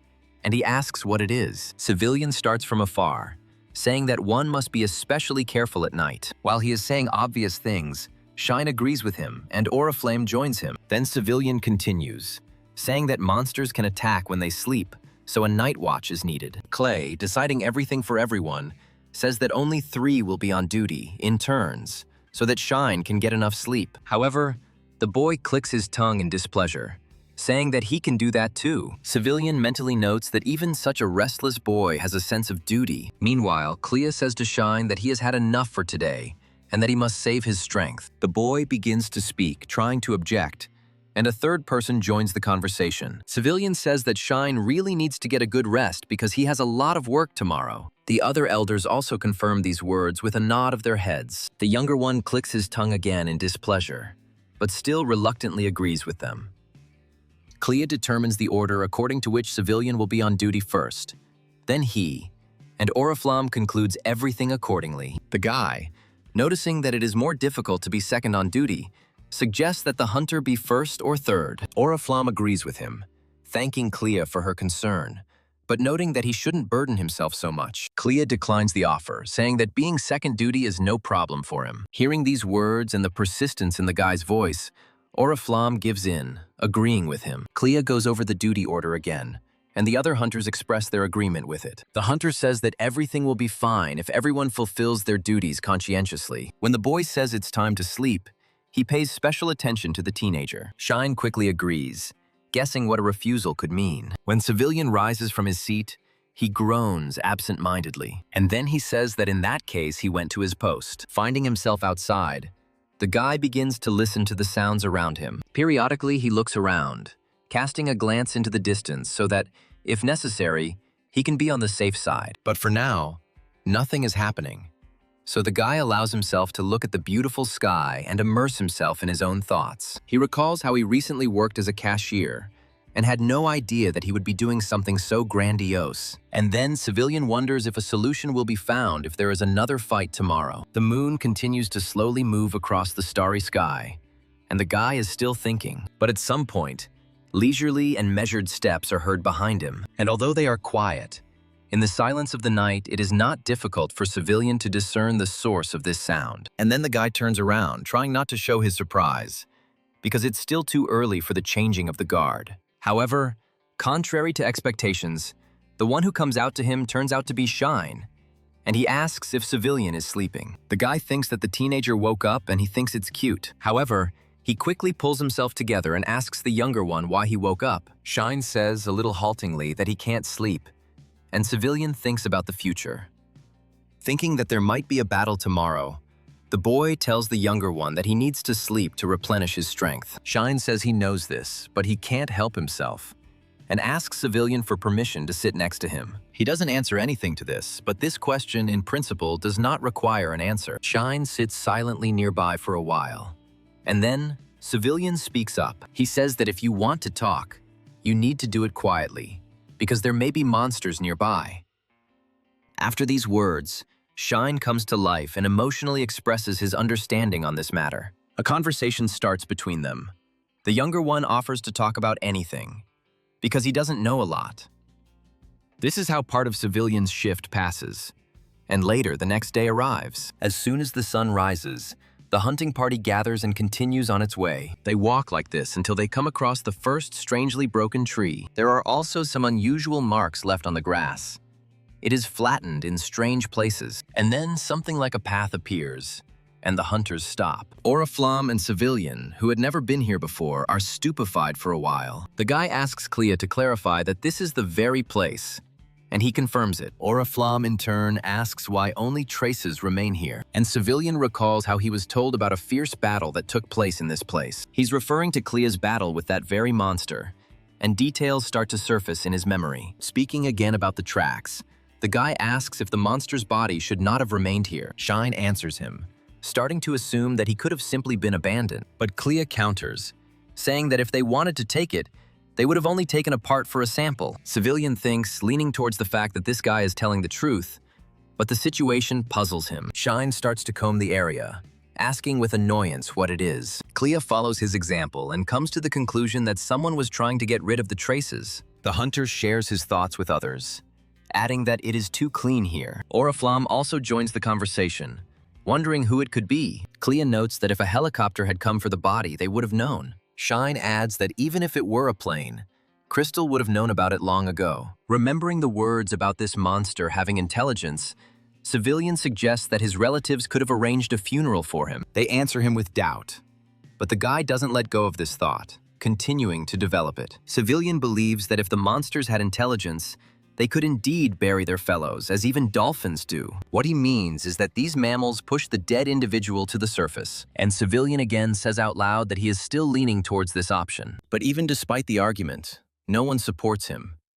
Shine even asks the guy not to say strange things, and although Civilian has not seen this monster in person, he vividly imagines this ceremony. The guy thinks that the more he does this, the more scared he becomes. Civilian questions the intelligence of these monsters, but then contradicts himself. In the end, the guy suggests that his companions move on, arguing that there should be more tracks there. No one answers him, but Clea is the first to move. Whether silently agreeing with Civilian or having his own mind, the hunter even breaks ahead. And so, sometime later, they find themselves near that very pit. Not only Civilian and Oriflamme, who have not yet been to this place, but also Shine, being here, experience mixed feelings. And from the pit, as usually happens, at that moment a sound comes, aggravating the situation even more. Civilian quietly makes a sound, saying that it sounds a bit like crying. A conversation ensues between the hunters, during which one of them suggests that this used to be a drainage ditch. Civilian suggests that the boys look inside since they don't really have a choice anymore. Each of those present meekly agrees with him, because that is how it really is. But before that, Civilian speaks up again, as if there are reservations. The guy asks everyone and no one at the same time about how this hole appeared. Clea, who is standing closest to him, repeats his guess that it could have been a drain. Apparently, Civilian hadn't heard this before, because he now asks it again in surprise. He notes that the hole is too large in size, which destroys the theory about a sewer. Clea says it's just a guess because they haven't been down there themselves yet. Civilian drawls thoughtfully, expressing his understanding. Clea says that this is a serious statement, since Shine checked this place last time. However, when he starts talking about reservations, the guy falls silent and pauses for quite a long time. And then he goes on to say that they don't know if it's fake. The momentary silence is broken by a female voice. Oriflamme says that in that case, they really should go down and check everything themselves. Clea does not argue with her. On the contrary, she expresses her agreement. After this, the hunter slowly approaches the edge of the pit. He stops literally at the very edge to address his companions. The guy tells them that he will go first. He doesn't even allow the guys to really process this information while making the jump. Then Shine turns to Civilian and Oriflamme, asking if they are ready. Both hunters respond with impeccable agreement, filled with enviable determination. And then the grass is bent by the first gust of wind, which is evidence of the activation of Shine's ability. After this, he envelops his creator and, picking up the teenager, lifts him off the ground. And then Shine snaps his fingers as usual, and streams of wind rush towards his comrades. Starting to circle around the young people, they do the same thing to them. Thus, breaking away from the ground, they move, ending up above the hole. And after this, all the hunters begin their slow descent into its depths. But it doesn't last forever. At some point, Shine screams out a warning, and at that moment, the wind currents become faster, plunging the hunters down much faster. When they freeze just a couple of centimeters from the water, Civilian curses. He is outraged by this darkness. He says that it is impossible to see anything in it. A familiar voice is heard nearby, saying that he will soon get used to it. Shine sides with Civilian, saying that he still thinks it's a bit dark here. Oriflamme's voice is heard from somewhere. She asks the guys to wait a bit and starts rummaging through her bag. At some point, Civilian, standing directly in front of her, is blinded by a bright artificial light. Shine sighs with relief and says that he feels better now. But this doesn't last long. Someone takes the girl by the hand and takes the lantern from her. Turning off the light source, Clea argues that it is dangerous. He reminds everyone that no one knows what kind of monsters might be here, and they could appear at any moment. Oriflamme disagrees with him, believing that it is precisely because of the light that monsters can be seen from afar. At this time, Shine grumbles discontentedly about the fact that it is dark for him. Civilian suggests an alternative, which is a flashlight on the phone. In his defense, he says that being in pitch darkness is also dangerous. But Clea remains sullenly silent about this. This doesn't last long, and eventually the guy gives in, saying that he will go ahead. Civilian is satisfied with this arrangement, so he agrees. So a group of hunters begins their journey through an unidentified pit. And at this moment, everyone is thinking about their own things. Civilian's thoughts are that he has already gotten a little used to the darkness and can see what is ahead. However, as he moves further and further, the guy becomes convinced of something, and the environment inside helps him with this. The tunnel system and concrete walls give the guy certain thoughts. He's increasingly beginning to think that this place is like a sewer. At some point, the guy even stops to study them in more detail. The sound that was heard next made Oriflame note that it was rather strange. She continues to talk about how the place is quite dark and notices something, but the girl doesn't have time to get her bearings. Instead, only screaming. The sound that comes next makes the hairs all over your body stand on end. Even Civilian, who has fallen behind his group, hears it and involuntarily shudders. Realizing that he's screwed up, the guy jumps up and rushes forward. At the same time, he mentally scolds himself for being distracted. Since the guy's eyes have already become accustomed to the darkness, he notices a figure in front of him. Running up to Oriflame, Civilian fearfully asks the girl what happened. It is clear that what happened has greatly shocked the huntress, because she cannot even utter a sound. Even though she is silent, Civilian is almost sure that the girl is ready to burst into tears. But what worries him most now is something else. The guy wonders what kind of monster is there. Even though he doesn't want to look in that direction, he has to, because there is no other choice. What Civilian sees makes him laugh nervously, because he expected something completely different. Unable to believe that Oriflame was afraid of an ordinary cockroach, the guy becomes puzzled. He admits that he could have made a mistake, but the girl dispels his doubts, saying that it's all cockroaches. Shine also asks fearfully about where they are, saying that he hates insects. Civilian, putting his hand to his head in resignation, says that they scared him. He starts to talk about how they are both adults now but are still afraid of cockroaches, but stops himself.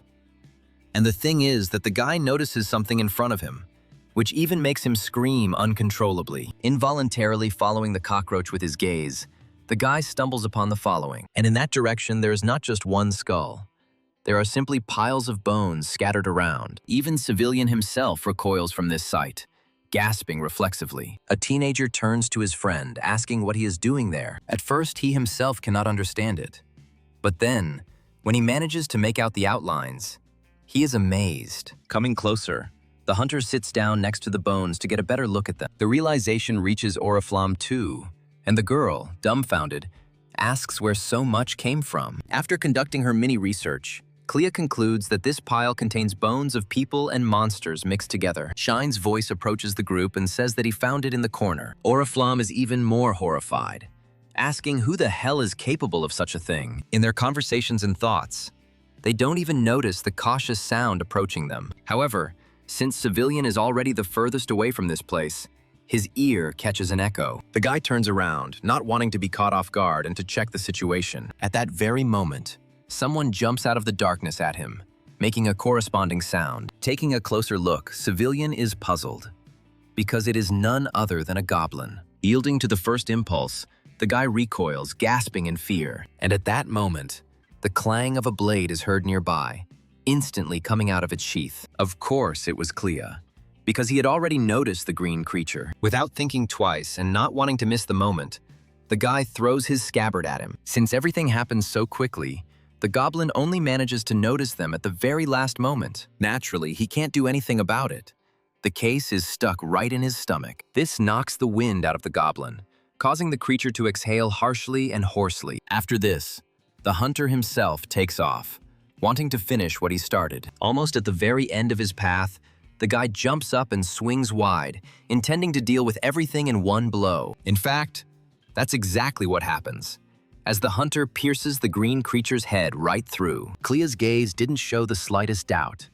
He didn't even blink once during this entire time. Well, at this time, Civilian simply falls along with the body of the deceased goblin. Oriflamme jumps up to run up to him and ask if he is okay. Clea, meanwhile, completes the process, removing the blade from the body in one sharp movement. Even as he rises and turns to head back to his group, Civilian remains silent. However, soon the guy lets out his first nervous chuckle and starts laughing. A woman's hand lands on his shoulder, accompanied by a worried cry. Oriflamme asks Civilian if he is okay and if he is hurt. Continuing to smile nervously, the guy says that everything is fine with him. Clea calmly wipes the blood from her face at that moment. When the hunter extends his hand to Civilian, he begins to speak again, saying that it was dangerous.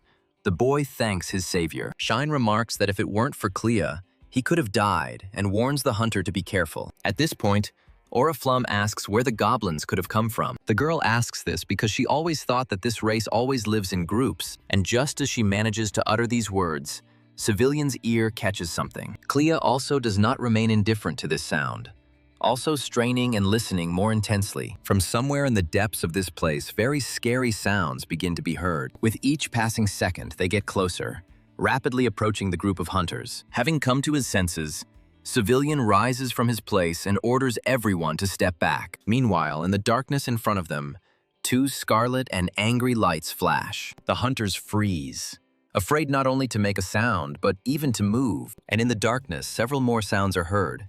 And the next moment, others appear next to the first pair of eyes. This makes even Clea tense up.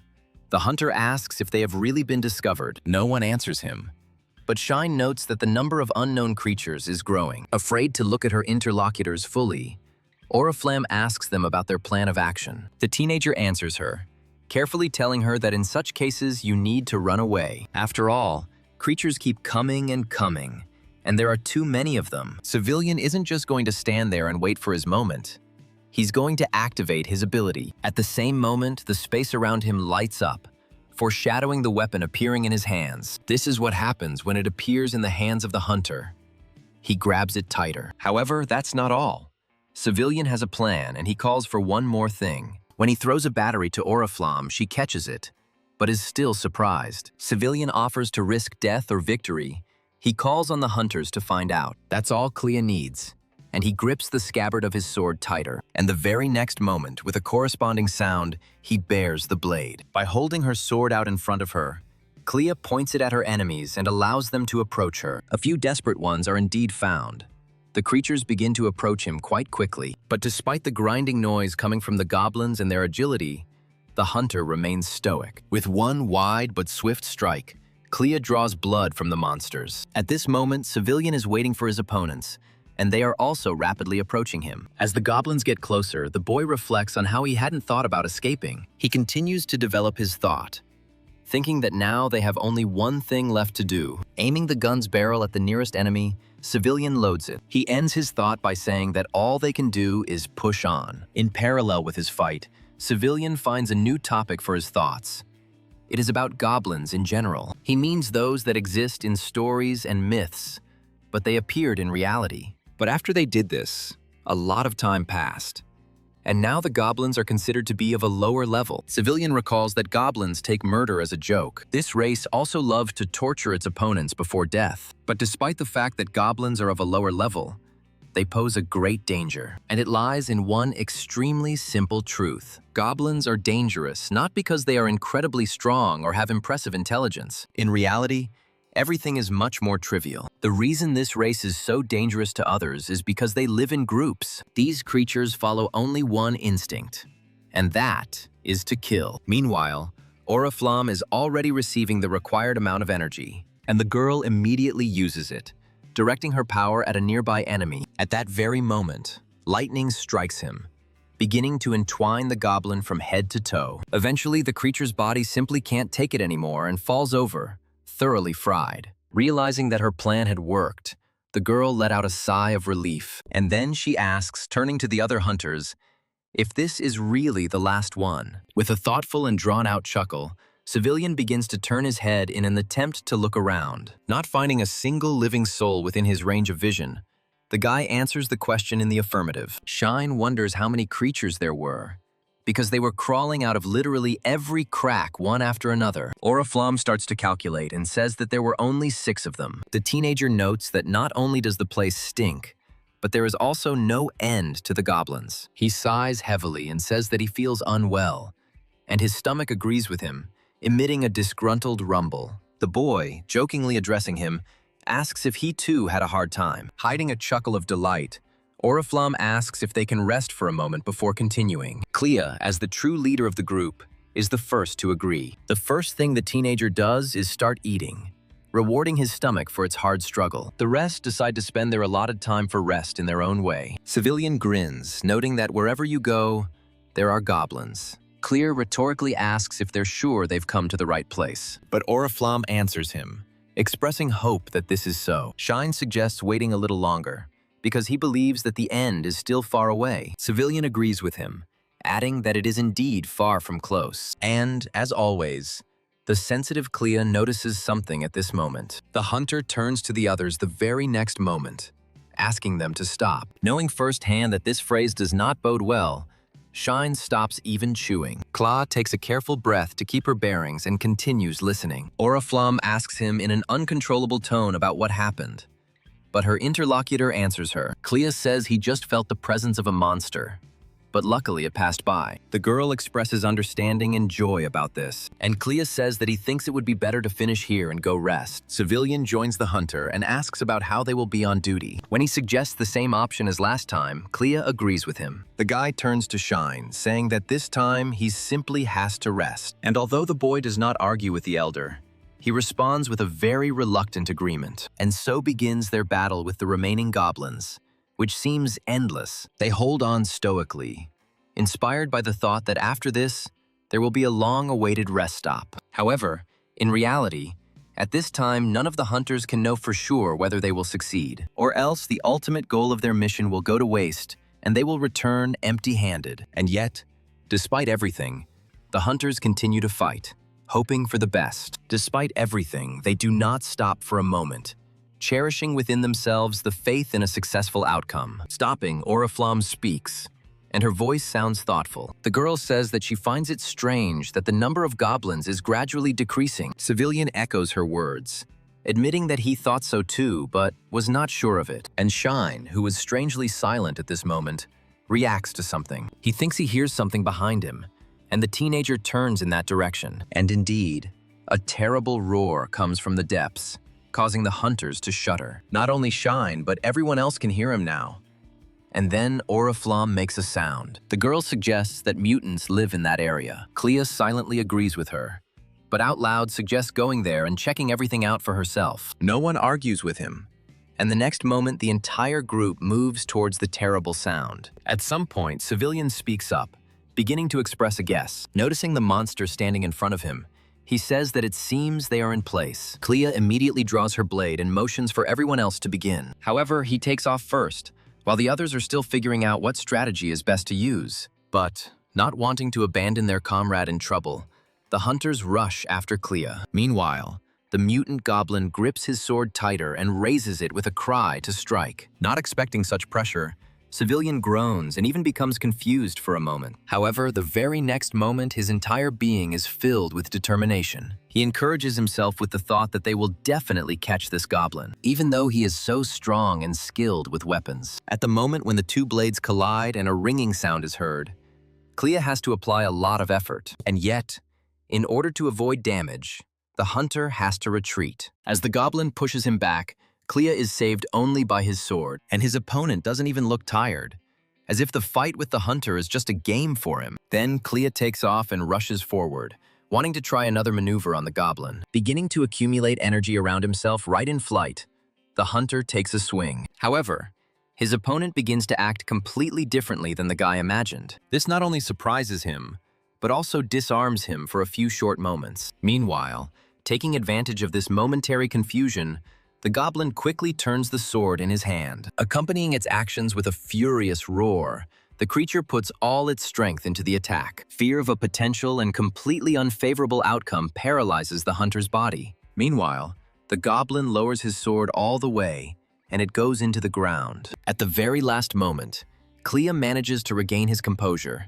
to which his opponent growls in displeasure. Meanwhile, Civilian is faced with an equally serious problem, and he only has time to be surprised. From all sides and simultaneously, as if from nowhere, the group of hunters begins to be surrounded. Oriflamme can't stand it and asks where they all came from. Civilian, knowing the answer to this question exactly, says that they appeared because of the mutants' summoning. Shine indignantly notes that they will only waste all their energy like that, and the creatures seem to continue to exist, angrily gnashing their fangs. The blonde guy gets scared from something like that, and he curses to at least stop shaking a little. Leaping forward with a wild squeal, the first of the goblins rushes at his enemy. Quickly turning his weapon over, Civilian thinks that he has suddenly realized something. The guy tries to summon all his self-control, but he's not doing it well. And then, recoiling in fear from the approaching enemies, he thinks that this is how he will die. Meanwhile, the goblin closest to him, wanting to give himself a boost, jumps. As it rapidly approaches,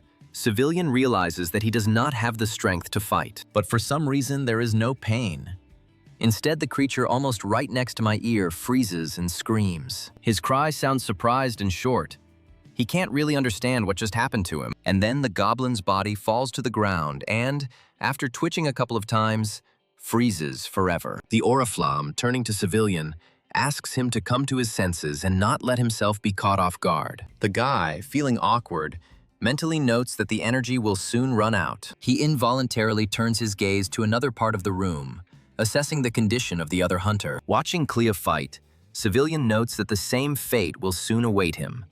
The effect that Oriflamme has on him is sobering. Clenching his fist tightly, he wonders if there is really no way out of this situation. The hunter's hand relaxes as a thought arises in his head, and then he says the words that are needed to activate his ability. Placing his hand under the object appearing in the air, the guy continues to think about his plan. Just a few moments later, a battery is already lying on Civilian's hand, and the hunter appeals to the Oriflamme, calling out loudly to her. He, just as they were used to, throws the object to the huntress, who finally paid attention to it. When she cries out in confusion, the guy says that it's time to use it. The girl continues to look at him in surprise for a couple more seconds, but then she understands everything. However, not being entirely confident in the success of the idea, she asks if it will work. Civilian notes that if they continue like this, they will all die together from fatigue. That's why the guy considers his idea to be their last hope. Clutching a battery in her hand, his interlocutor remains silent for a while,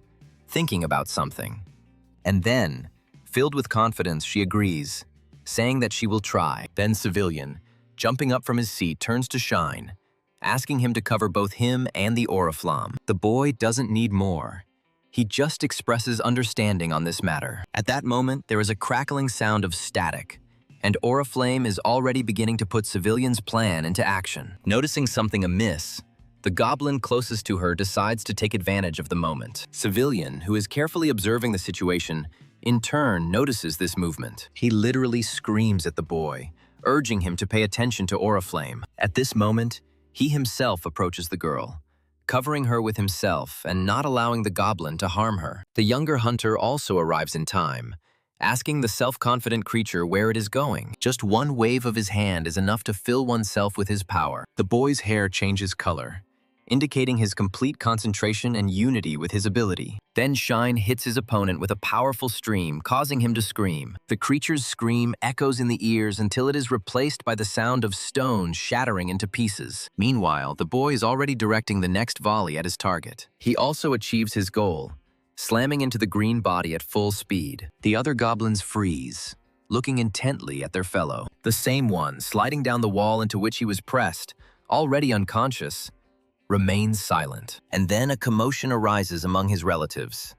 The creatures begin to chatter warily. They gnash their teeth and hiss in anger, but still do not dare approach the hunters. Civilian speaks up, asking his comrades if they think they have surprised them enough. Shine is the first to answer him, confirming these words and prompting the elders to attack. However, the goblins prove to be more agile, deciding to attack the people first. But Shayna doesn't care much, and as he rushes forward, he confidently says that they can handle it. Meanwhile, the battle between the swordsman and the mutant goblin becomes more and more fierce. However, at some point, the monster is attracted by an excessively loud sound. Looking away, the goblin realizes that it is coming from the static of the Oriflamme, and the moment he sees her, he realizes that the other hunters are up to something. Clea notices changes in her opponent's behavior, and he doesn't like it. And the next moment, he makes one sweeping and careless movement. At the same time, it turns out to be incredibly powerful, as it forces the hunter to fly away. At his final point, the boy crashes into a stone wall, causing a loud bang. Shine notices this and desperately shouts out the name of his older comrade, and the mutant goblin continues to make dissatisfied sounds and moves from its place. The creature forgets about its previous opponent and again turns its gaze in another direction. Now it sees before itself only one target, which, unlike itself, is deprived of such an advantage. Taking a break from his work, Civilian notices something is wrong and tenses up. Meanwhile, the mutant goblin continues to move with great confidence towards his new goal. Civilian grits his teeth and says with displeasure that this is not all. Realizing that things were getting tough, the guy fired another volley from his weapon, but at a new target. He hopes to somehow delay the moment of collision between the monster and the girl, to buy time. But the creature repels each of the volleys, spending almost no effort or time on it. And then Civilian desperately shouts out Clea's name, still continuing to hope for a successful outcome. But because of the haze in the direction where the guy is,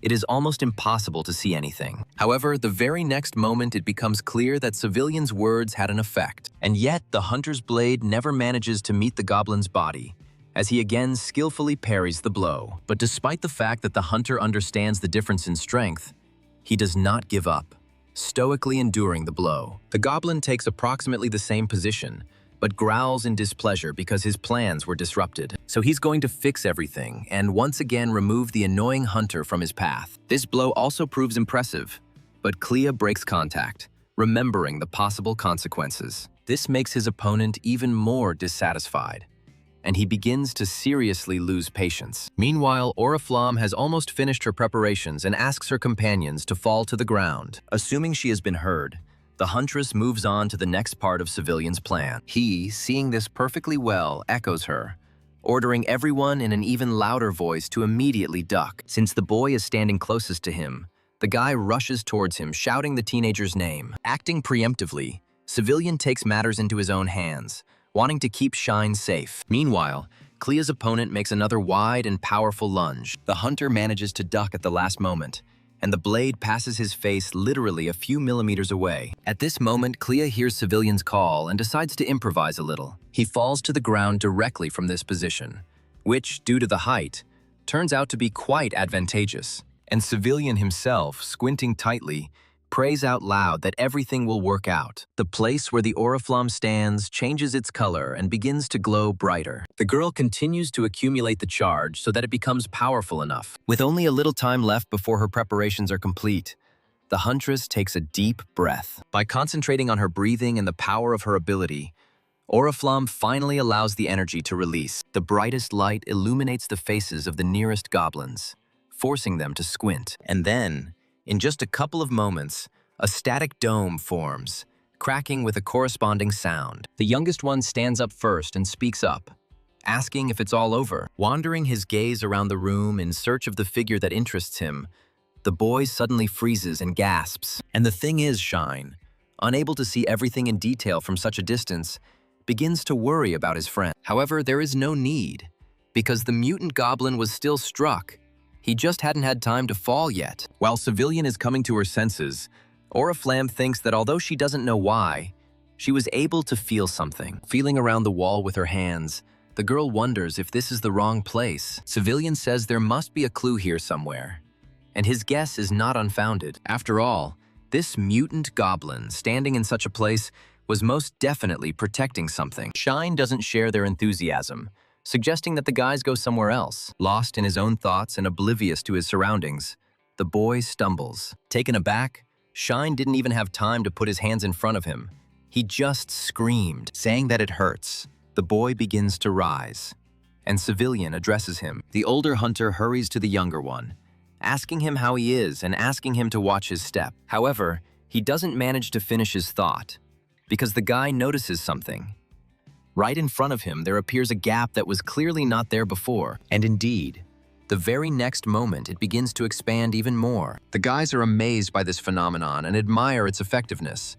And some simply suggest going further. The moment all the hunters are inside, Shine can't take it anymore and starts vomiting. Oriflamme proves more resilient. but she is still outraged by what she sees. The thing is that in the room they found themselves in, experiments were being conducted on people and monsters. Some are still sitting in cages, more alive than anyone else, waiting for their moment. Even the unperturbed Clea says that this is the first time he has seen such incredible cruelty. And, as if echoing his words, one of the experiment's victims lets out a terrible roar. His heart-rending cry reverberates throughout the room and even extends beyond its boundaries. The creature screams incessantly, as if hoping that it could escape to freedom. As they passed his cage and the cages containing all the other test subjects, the hunter's heart sank. But still, Civilian can't help but look inside, and what he sees there makes the guy's heart bleed even more. And yet it is Civilian who turns to everyone else and suggests that they leave. The boys silently obey the guy. But a plaintive sound reaches the ears of Oriflame, who is walking behind everyone. He seems like something incredible in this place.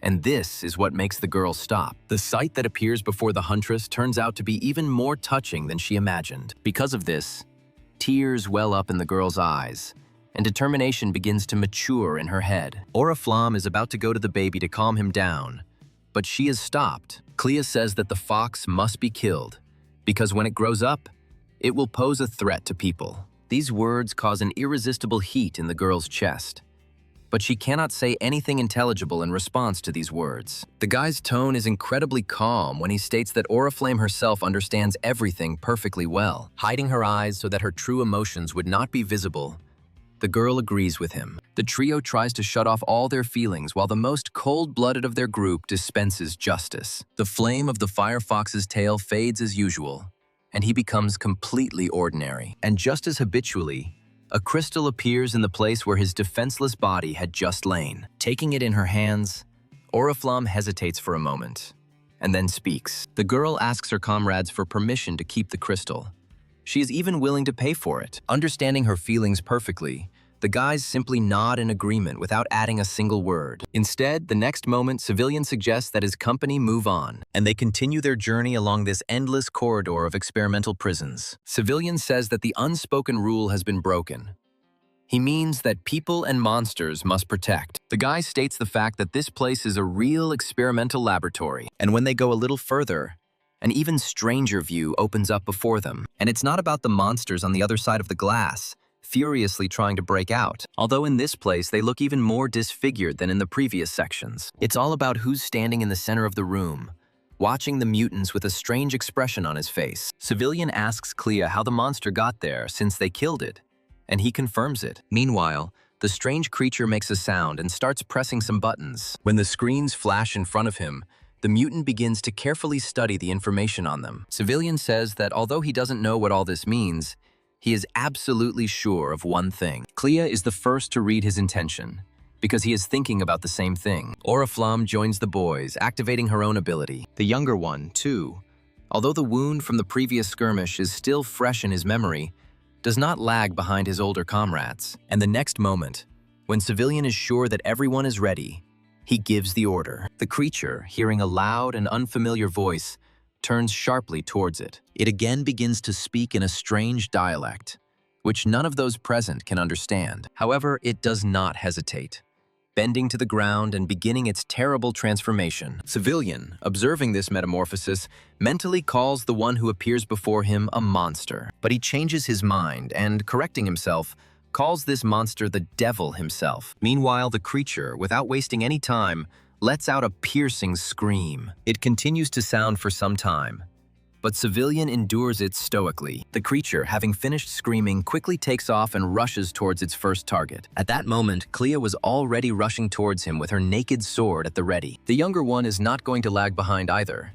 Instead, he activates his ability with a loud cry. Civilian, doing the same thing, only silently, sends the nanowire flying. Oriflamme needs more time to prepare, so the girl concentrates on this. Meanwhile, Clea unleashes a series of slashing blows, trying to hit her opponent as effectively as possible. On the other hand, Civilian comes to the rescue while supporting his comrade. The monster growls with displeasure, clearly about to do something.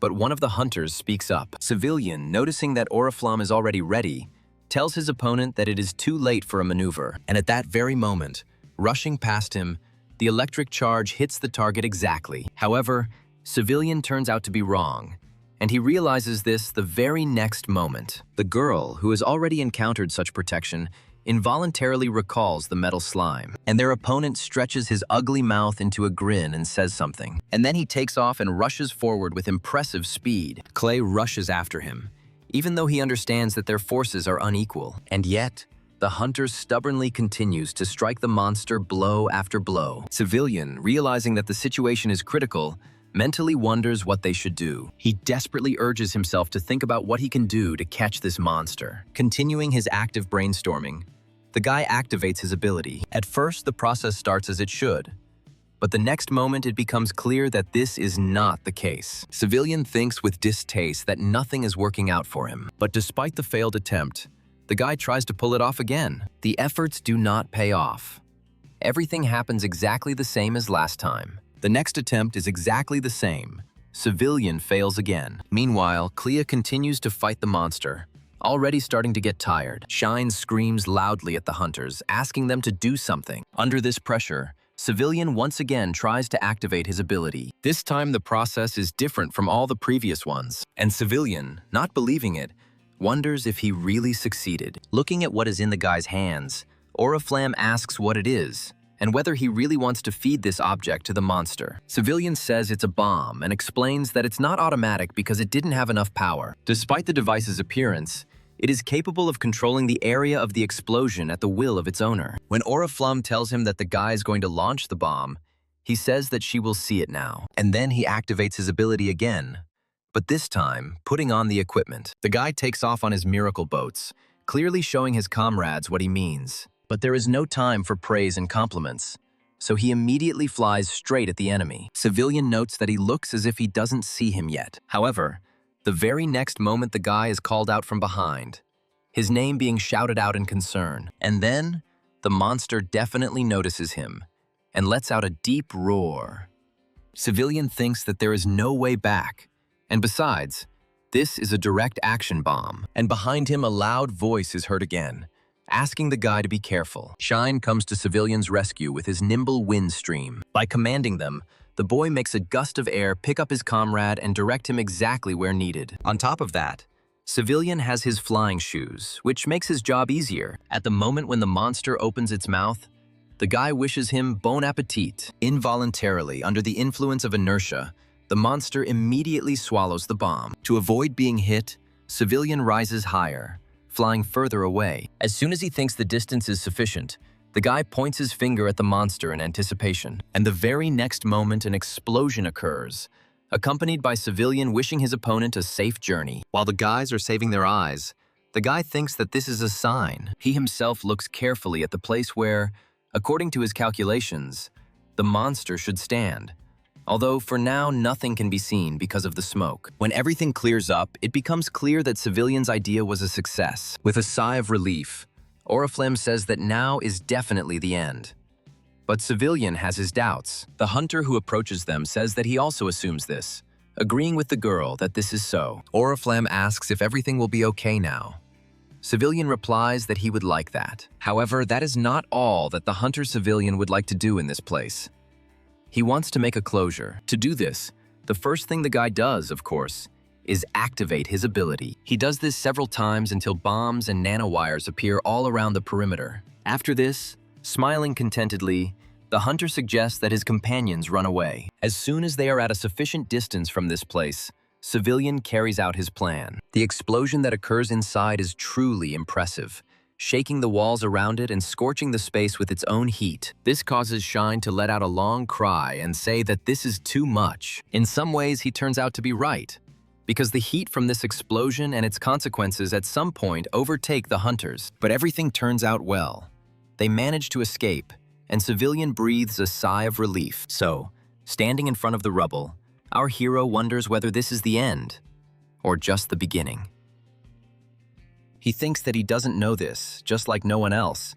But Civilian is sure of one thing. Hearing the approaching light steps, the guy gets up from his seat and greets the woman who has approached. She reciprocates his feelings and hesitates a little before doing anything further. And then, mentally urging herself to be confident, Oriflamme takes Civilian by the arm, and thus this couple continues their journey to their final destination. At this moment, their acquaintances are busy with their own business, and Civilian continues his thought. He thinks that they will continue to move forward no matter what happens. Not knowing what is happening in the depths of this pit, the guy wonders if they did the right thing. However, without finding an answer to his question, he concludes that it will take a long time to understand this.